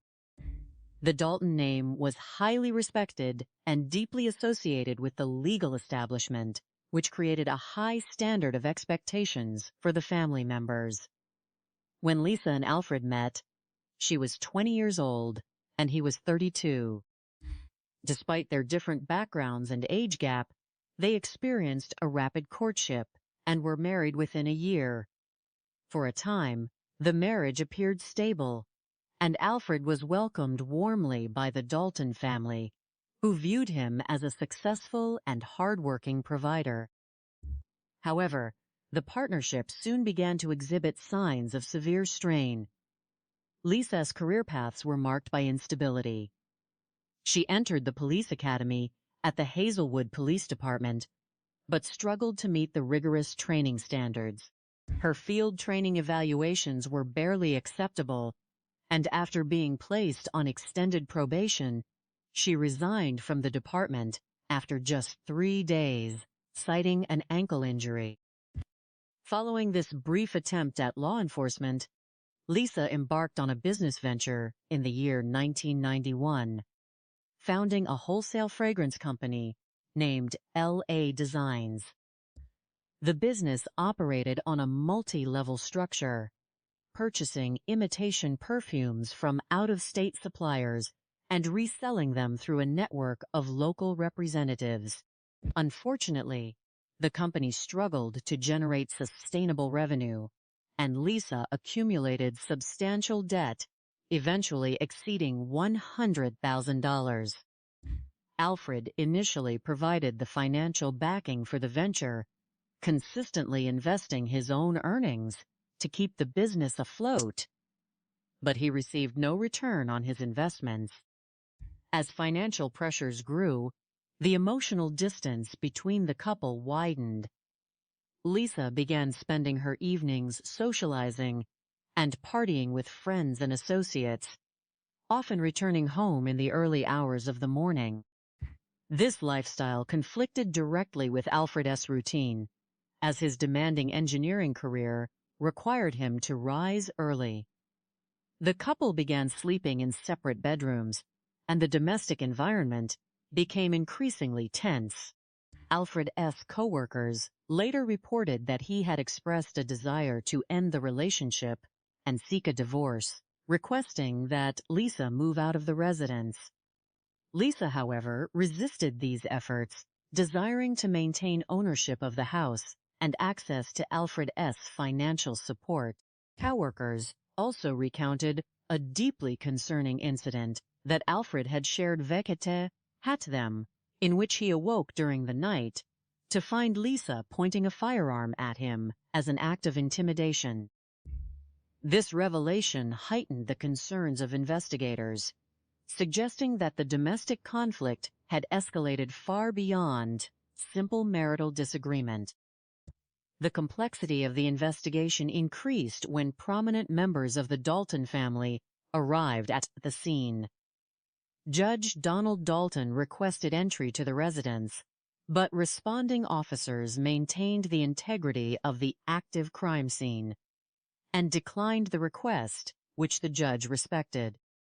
To ensure a completely impartial inquiry, free from local political influence or potential conflicts of interest, the St. Charles County Sheriff's Department formally requested the assistance of the Major Case Squad of Greater St. Louis. This organization brought together skilled investigators from various surrounding jurisdictions to manage the case with the utmost professional objectivity. Shortly thereafter, Lisa's brother, Gene Dalton, an attorney, arrived to provide legal representation for his sister. During the initial interviews, Lisa maintained that she had no involvement in the tragedy, stating that she had spent the previous night at a coworker home following a business gathering. Investigators conducted a detailed search of the residence and identified several firearms on the kitchen counter alongside a cleaning kit, leading to an initial theory that Alfred might have been cleaning his weapons when the incident occurred. However, Ballistic tests confirmed that none of the firearms present matched the casing found near the couch. When questioned about other weapons in her possession, Lisa noted that she owned a 9mm Beretta handgun. A search of the home revealed that this specific firearm was missing from its usual location. A physical examination of the home's exterior and interior revealed critical details that challenged the initial theories. Near the basement door, investigators discovered 3 small droplets of blood. Downstairs in the basement, they located a broken window, which appeared to suggest that an intruder had gained entry. However, a closer analysis by forensic technicians revealed a significant detail. The shattered glass lay entirely on the ground, outside the house rather than inside. This logical inconsistency indicated that the window had been broken from the inside, pointing to a deliberate attempt to stage a break-in and mislead the police. This key piece of physical evidence strongly indicated that the person responsible for the act had intimate knowledge of the home and had access to its interior before the window was broken. Investigators shifted their focus to gathering information from individuals close to the family. They interviewed Alfred S., close friend and mentor, Bruno Schmitter, who confirmed that the marriage had been troubled for a significant period. Coworkers at Hydromat also provided consistent accounts of Alfred S.'s growing anxiety regarding his domestic situation and his desire to secure a divorce. Additionally, financial investigations revealed that Alfred held a life insurance policy worth $100,000. Investigators discovered that Lisa had recently contacted the insurance company in an attempt to increase the coverage to $200,000. But the request was denied because she could not obtain Alfred S.'s signature. This financial detail provided a clear motive, suggesting that the termination of the marriage would have resulted in a loss of financial support, whereas Alfred S. passing would yield substantial insurance benefits and sole ownership of the home. To explore other possibilities, the police looked into individuals who had been associated with Lisa during her time at the academy. A former classmate named Richard was identified as having previously shown an intense interest in Lisa, sending her gifts and attempting to pursue a relationship despite her rejections. Some acquaintances wondered if an unrequited interest could have motivated a confrontation. However, when questioned by investigators, Richard cooperated fully, provided a verified alibi that placed him far from the scene, and was promptly cleared of any suspicion. The focus then turned to the employees of LA Designs. Coworkers noted that a 23-year-old employee named Danny Johnson had developed a close, submissive relationship with Lisa, often acting on her instructions without question. Danny had constructed an elaborate personal history, falsely claiming to be a former law enforcement officer from Salt Lake City, though investigators quickly determined that he actually possessed a prior criminal record in another state. When initial interviews were conducted, Danny's accounts of his movements and his relationship with the family contained inconsistencies. A significant breakthrough occurred when investigators contacted Danny's landlord, a supportive woman named Dorothy who had provided him with lodging.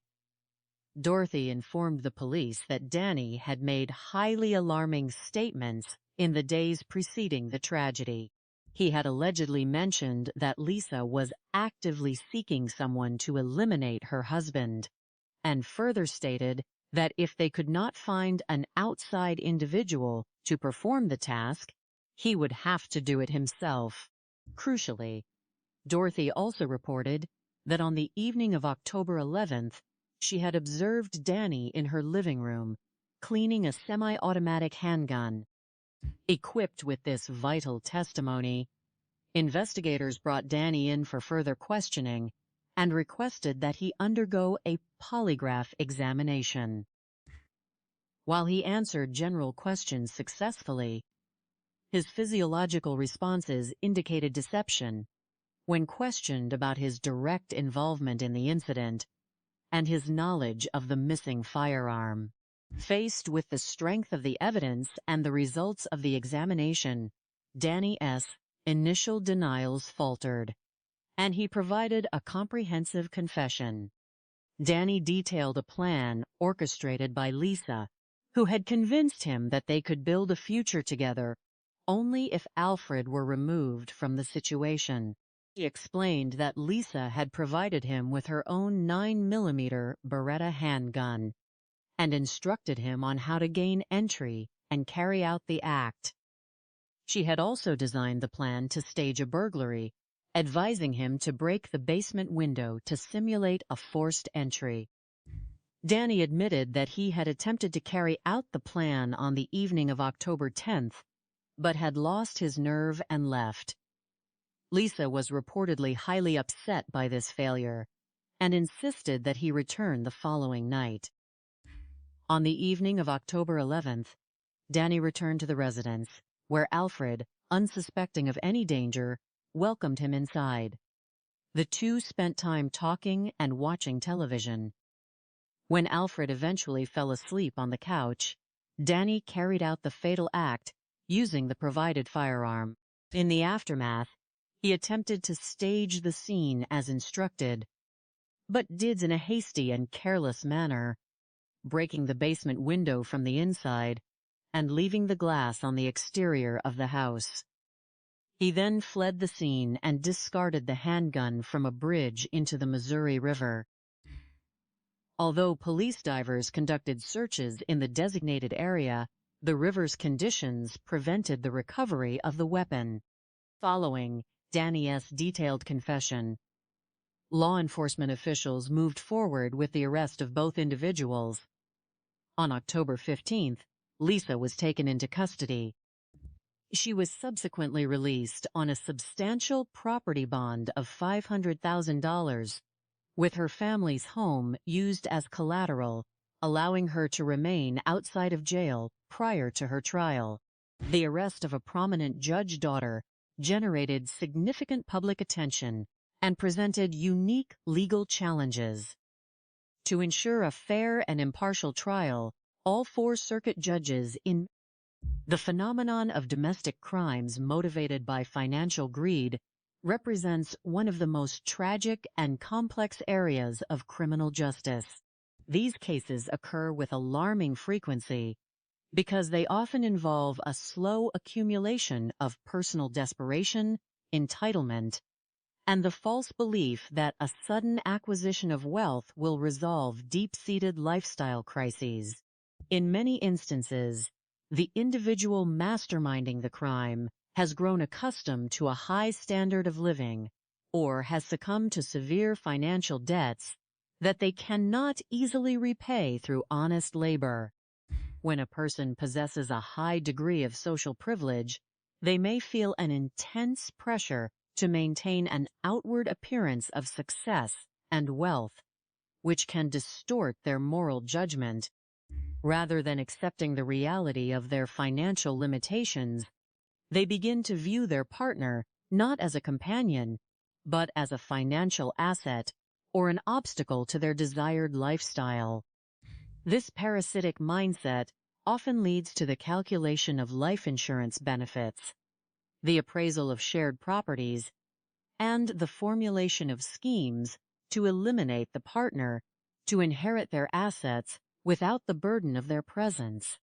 When analyzing the most important details and clues that the police rely on to track down perpetrators in these cases, the concept of staging is paramount.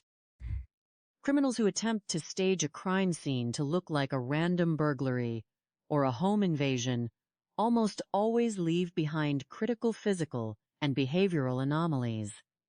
One of the most common mistakes made by amateur offenders is the poor execution of a staged break-in. For example, a broken window is a classic element used to simulate an entry point, but basic physics dictates how glass shatters. When a window is broken from the outside by an actual intruder, the vast majority of the glass shards fall inside the building.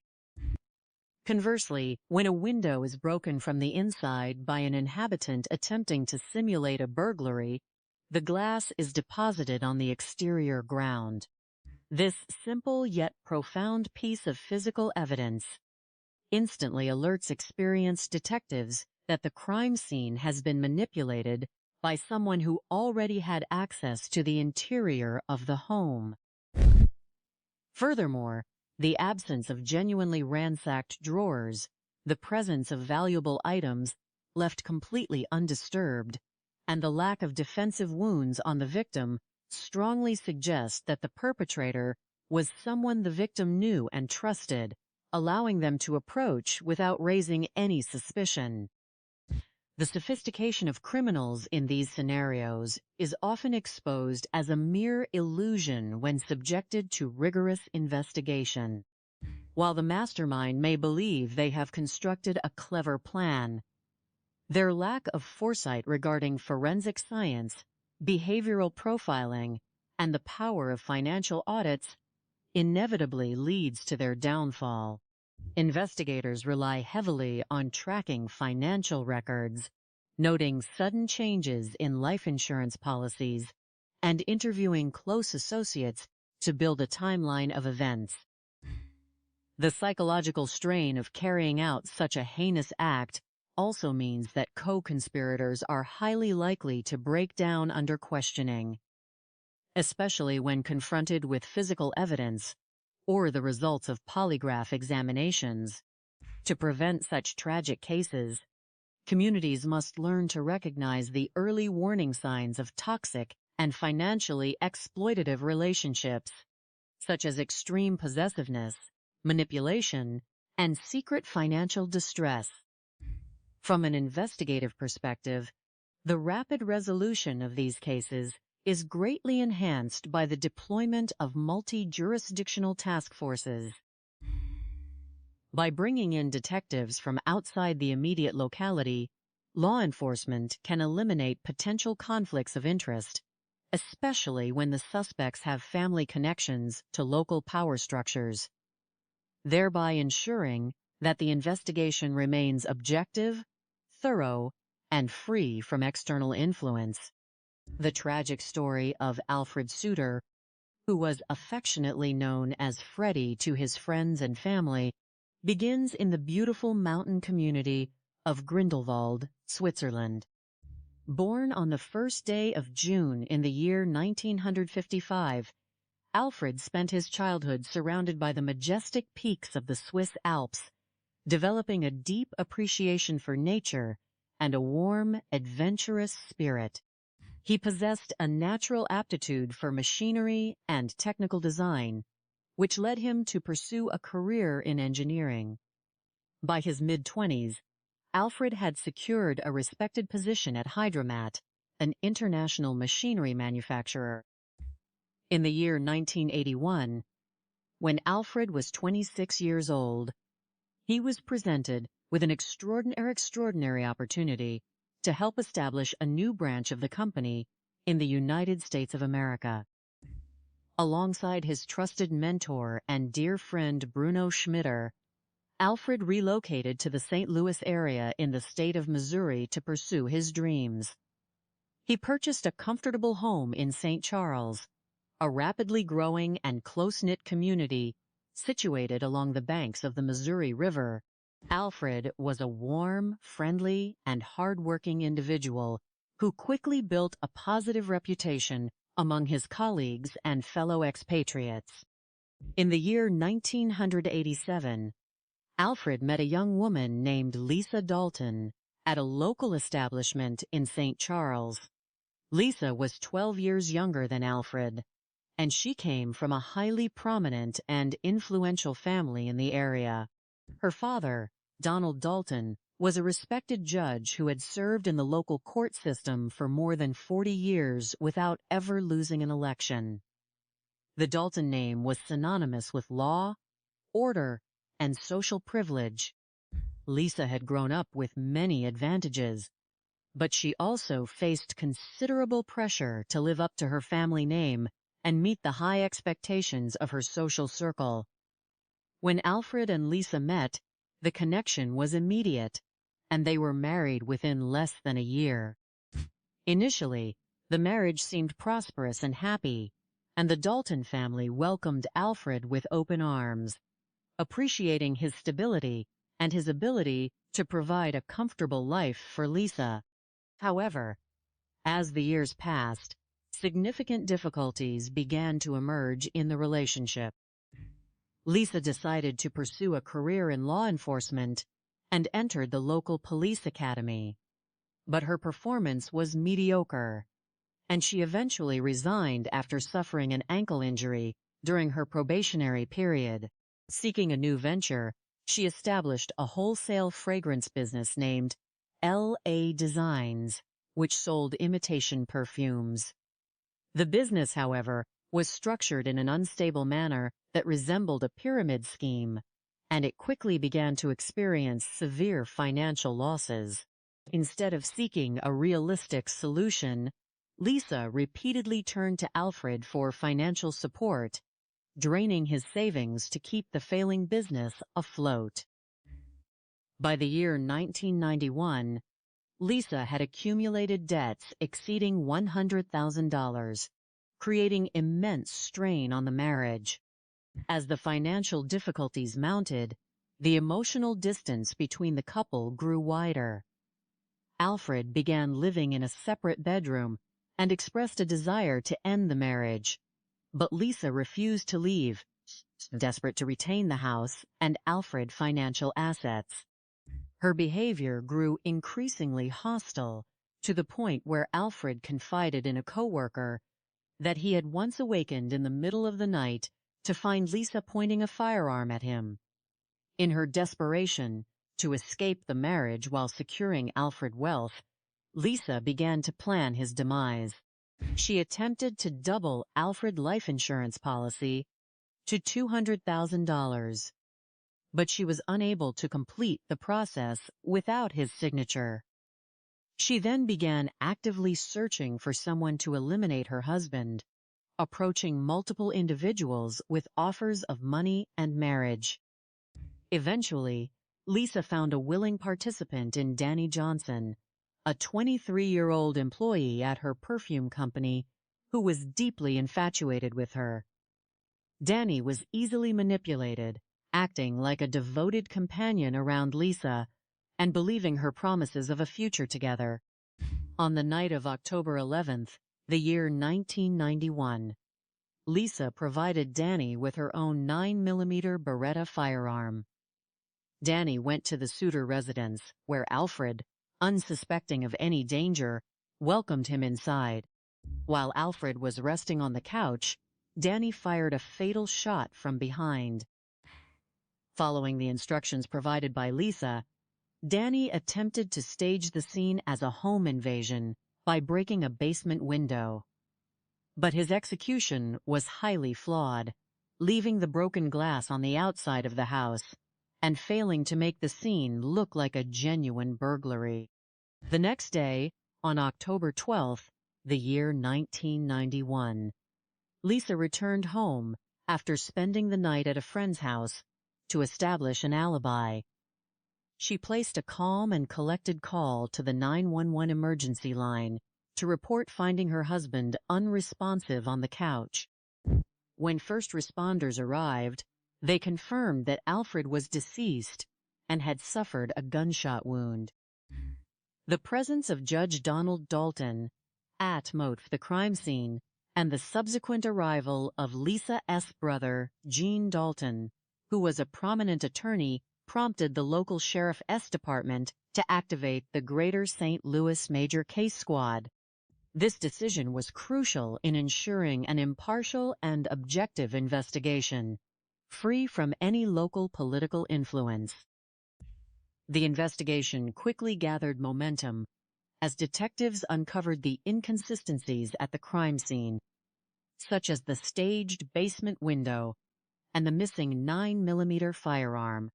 When they interviewed Alfred S. coworkers and friends, they learned of the troubled state of the marriage, Lisa S.'s immense financial debts, and her threatening behavior. Investigators also spoke with a former classmate of Lisa S.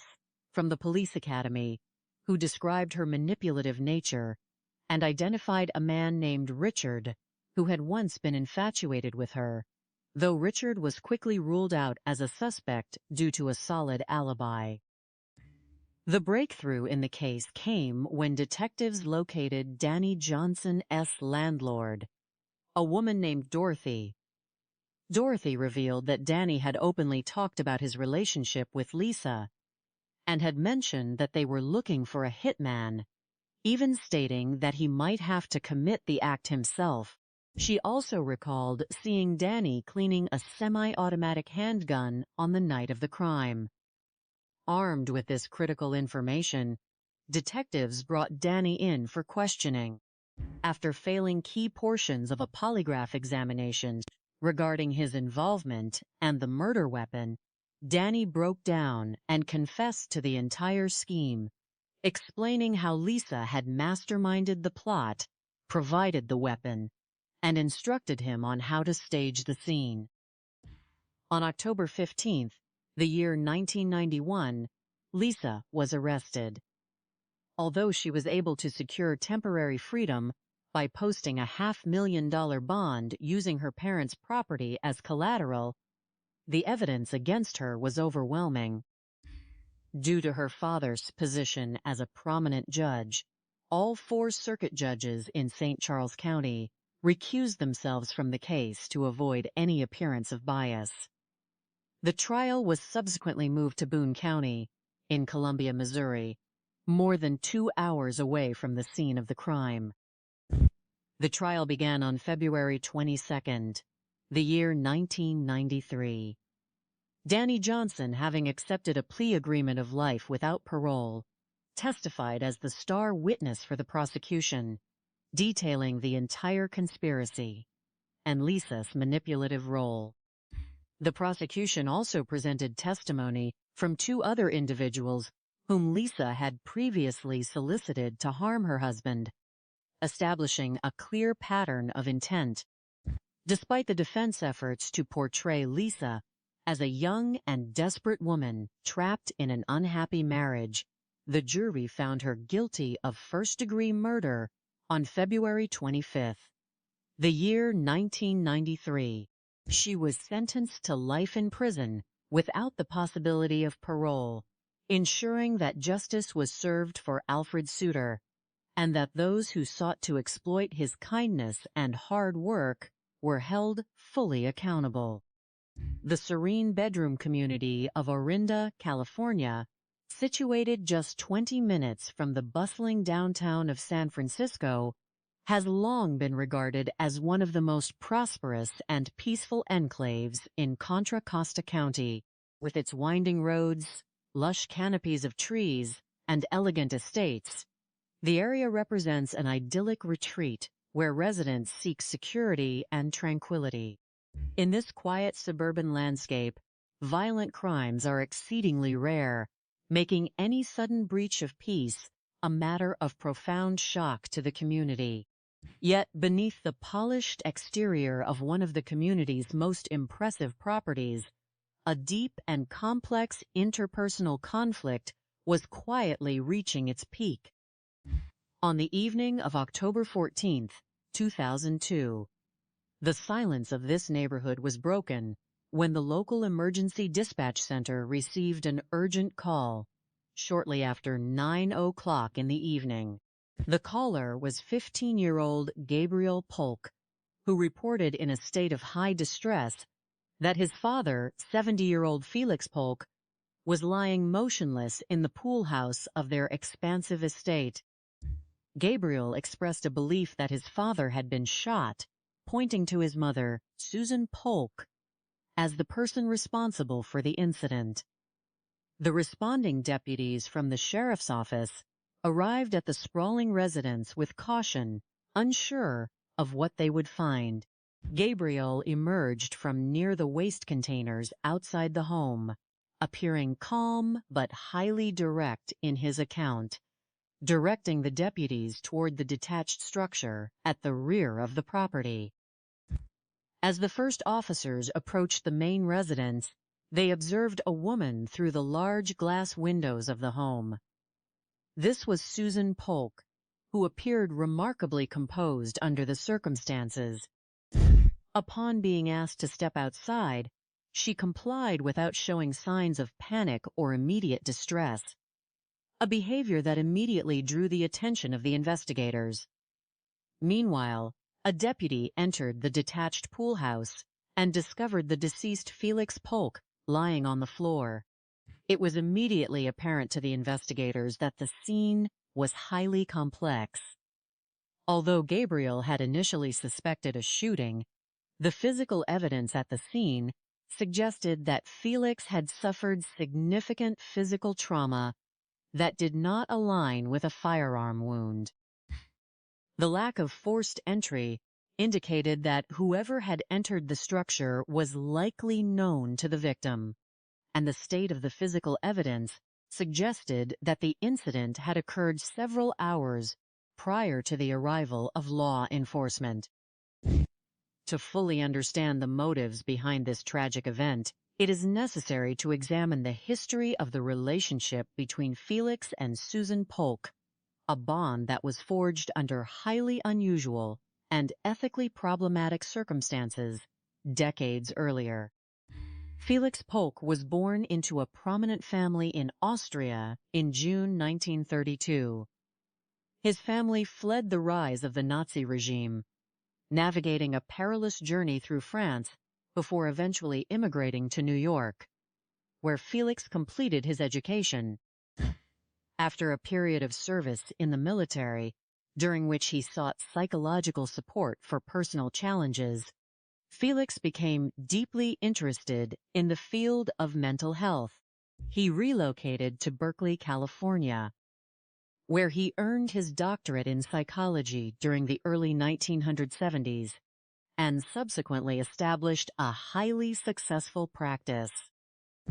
In the mid-1970s, Felix was a practicing psychologist, married with 2 children, when he began treating a teenage patient named Susan Bowling. Susan, born in 1957, was an exceptionally intelligent individual who had tested in the 99th percentile of an intelligence test, signaling genius-level cognitive abilities. However, her parents' divorce had left her feeling emotionally vulnerable, prompting her mother to seek professional therapy for her. Over several years, Felix treated the young Susan. According to later disclosures by Susan S. family, the professional relationship gradually crossed established ethical boundaries, developing into an intimate association when Susan was still a teenager and Felix was in his early 40s. This boundary violation represents a critical element in the psychological dynamics of the case. In the field of mental health, the relationship between a therapist and a patient is built on an inherent power imbalance. When a practitioner exploits this vulnerability, it can create a profound and lasting psychological impact on the patient, often referred to by experts as grooming.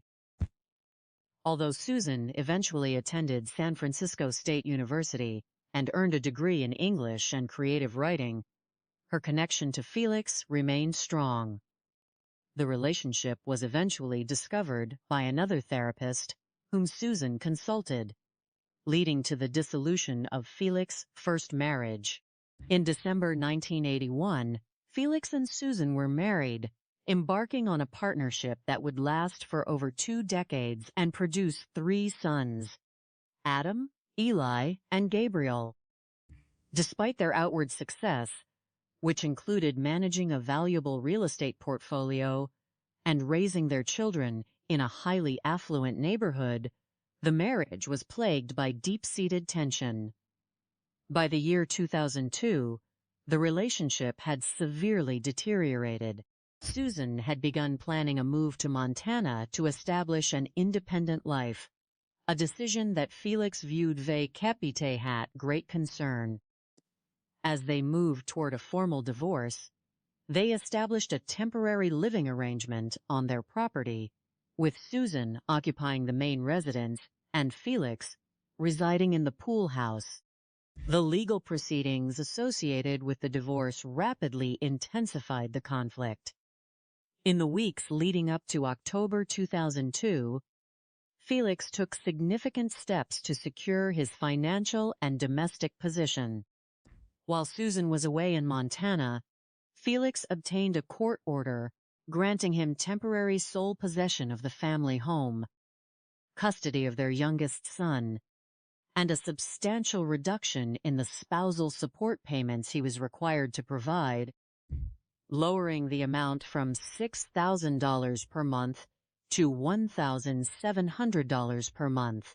Upon her return, Susan was confronted with these legal developments, which she refused to accept as valid.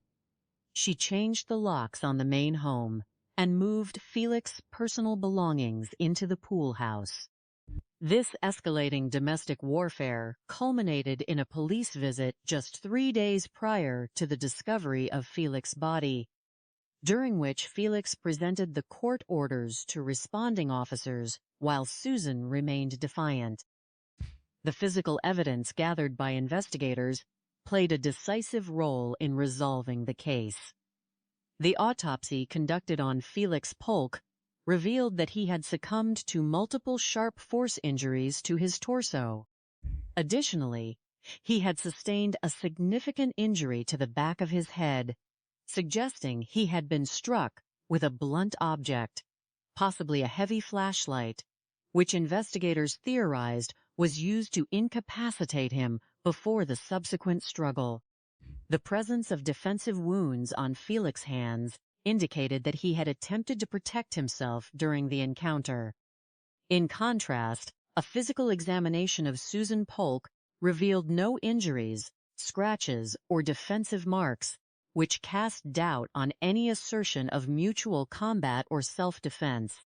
The most critical piece of physical evidence was a small cluster of hair found clutched in Felix's hand. This hair, which had been pulled from the assailant during the struggle, was subjected to rapid genetic analysis. The results confirmed a match with Susan Polk. Furthermore, the timeline established by the medical examiner indicated that Felix had been deceased for nearly 22 hours before the emergency services were contacted, raising serious questions about why Susan had not sought assistance if she had acted in self-defense. Investigators also discovered Felix's vehicle at a nearby transit station, leading to the theory that Susan had attempted to alter the appearance of the crime scene to suggest that Felix had left property voluntarily or had been targeted by an external threat. Confronted with the genetic evidence, Susan admitted to her involvement in Felix's death, but insisted that she had acted in self-defense. She claimed that during an argument in the pool house, Felix had initiated a physical attack with a weapon, and she had managed to disarm him to protect her own life. She explained her failure to call for assistance by stating she was in a state of shock and feared the impact the event would have on her children. The subsequent trial in March 2006 became one of the most unusual legal proceedings in the history of Contra Costa County. Susan chose to dismiss her legal counsel and represent herself, a decision that drew intense public and media attention. Refusing to allow her defense to rely on a psychological evaluation or a claim of diminished capacity, she insisted on presenting her own narrative directly to the jury. Her high intelligence was evident in her sharp cross-examination of several prosecution witnesses. Yet her defense was increasingly complicated by highly unconventional assertions. She claimed that Felix was associated with IT international intelligence organizations and possessed advanced knowledge of historical events, assertions that the prosecution characterized as lacking any basis in reality. The trial also highlighted the deep fractures within the Polk family. The three sons found themselves divided by the tragedy. Gabriel and Adam testified for the prosecution, describing a history of maternal hostility and expressing their belief that their mother's actions were premeditated. In contrast, Eli testified in defense of his mother, supporting her claims of past mistreatment by Felix. This intense family division added a profound layer of human tragedy to the courtroom proceedings. After a 22-week trial, the jury rejected the claim of absolute self-defense, finding Susan Polk guilty of second-degree murder. She was subsequently sentenced to 16 years to life in prison. Analyzing the motives behind this crime reveals a complex convergence of psychological trauma, financial desperation, and a perceived loss of control. The long-term consequences of an ethically compromised relationship established during Susan S.'s adolescence likely created a foundation of resentment and psychological instability that persisted throughout the marriage.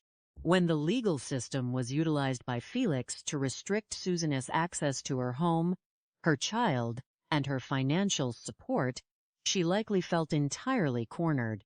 This perceived threat to her independence and security acted as a powerful catalyst, transforming decades of simmering anger into a single act of violence. These tragedies occur with unfortunate frequency in high-conflict domestic disputes, where the parties feel they have exhausted all viable legal and personal options. When individuals become consumed by a desire to prevail in a bitter separation, they may lose sight of rational alternatives, viewing the dispute as a zero-sum conflict where survival requires the total elimination of the opposing party. This mindset is often exacerbated by isolation, a lack of trusted neutral advisors, and a refusal to seek professional mediation. To prevent such outcomes, communities must emphasize the importance of maintaining strict professional boundaries in all therapeutic and counseling environments. The violation of these boundaries by a trusted professional can inflict deep psychological wounds that may take decades to manifest in destructive ways. Additionally, individuals experiencing severe domestic conflict should be encouraged to access objective support networks, including legal counselors, mental health professionals, and domestic mediators, who can assist in de-escalating disputes before they reach a critical threshold. For law enforcement, the case underscores the vital role of objective physical evidence and rigorous forensic methodology in uncovering the truth. The meticulous preservation of the crime scene, the rapid collection of genetic material, and the careful analysis of defensive physical marks allowed investigators to construct a clear, scientifically supported narrative that withstood the challenges of a highly unconventional defense. By relying on hard evidence rather than initial behavioral assessments, the justice system was able to achieve a resolution that honored the truth and held the responsible party accountable.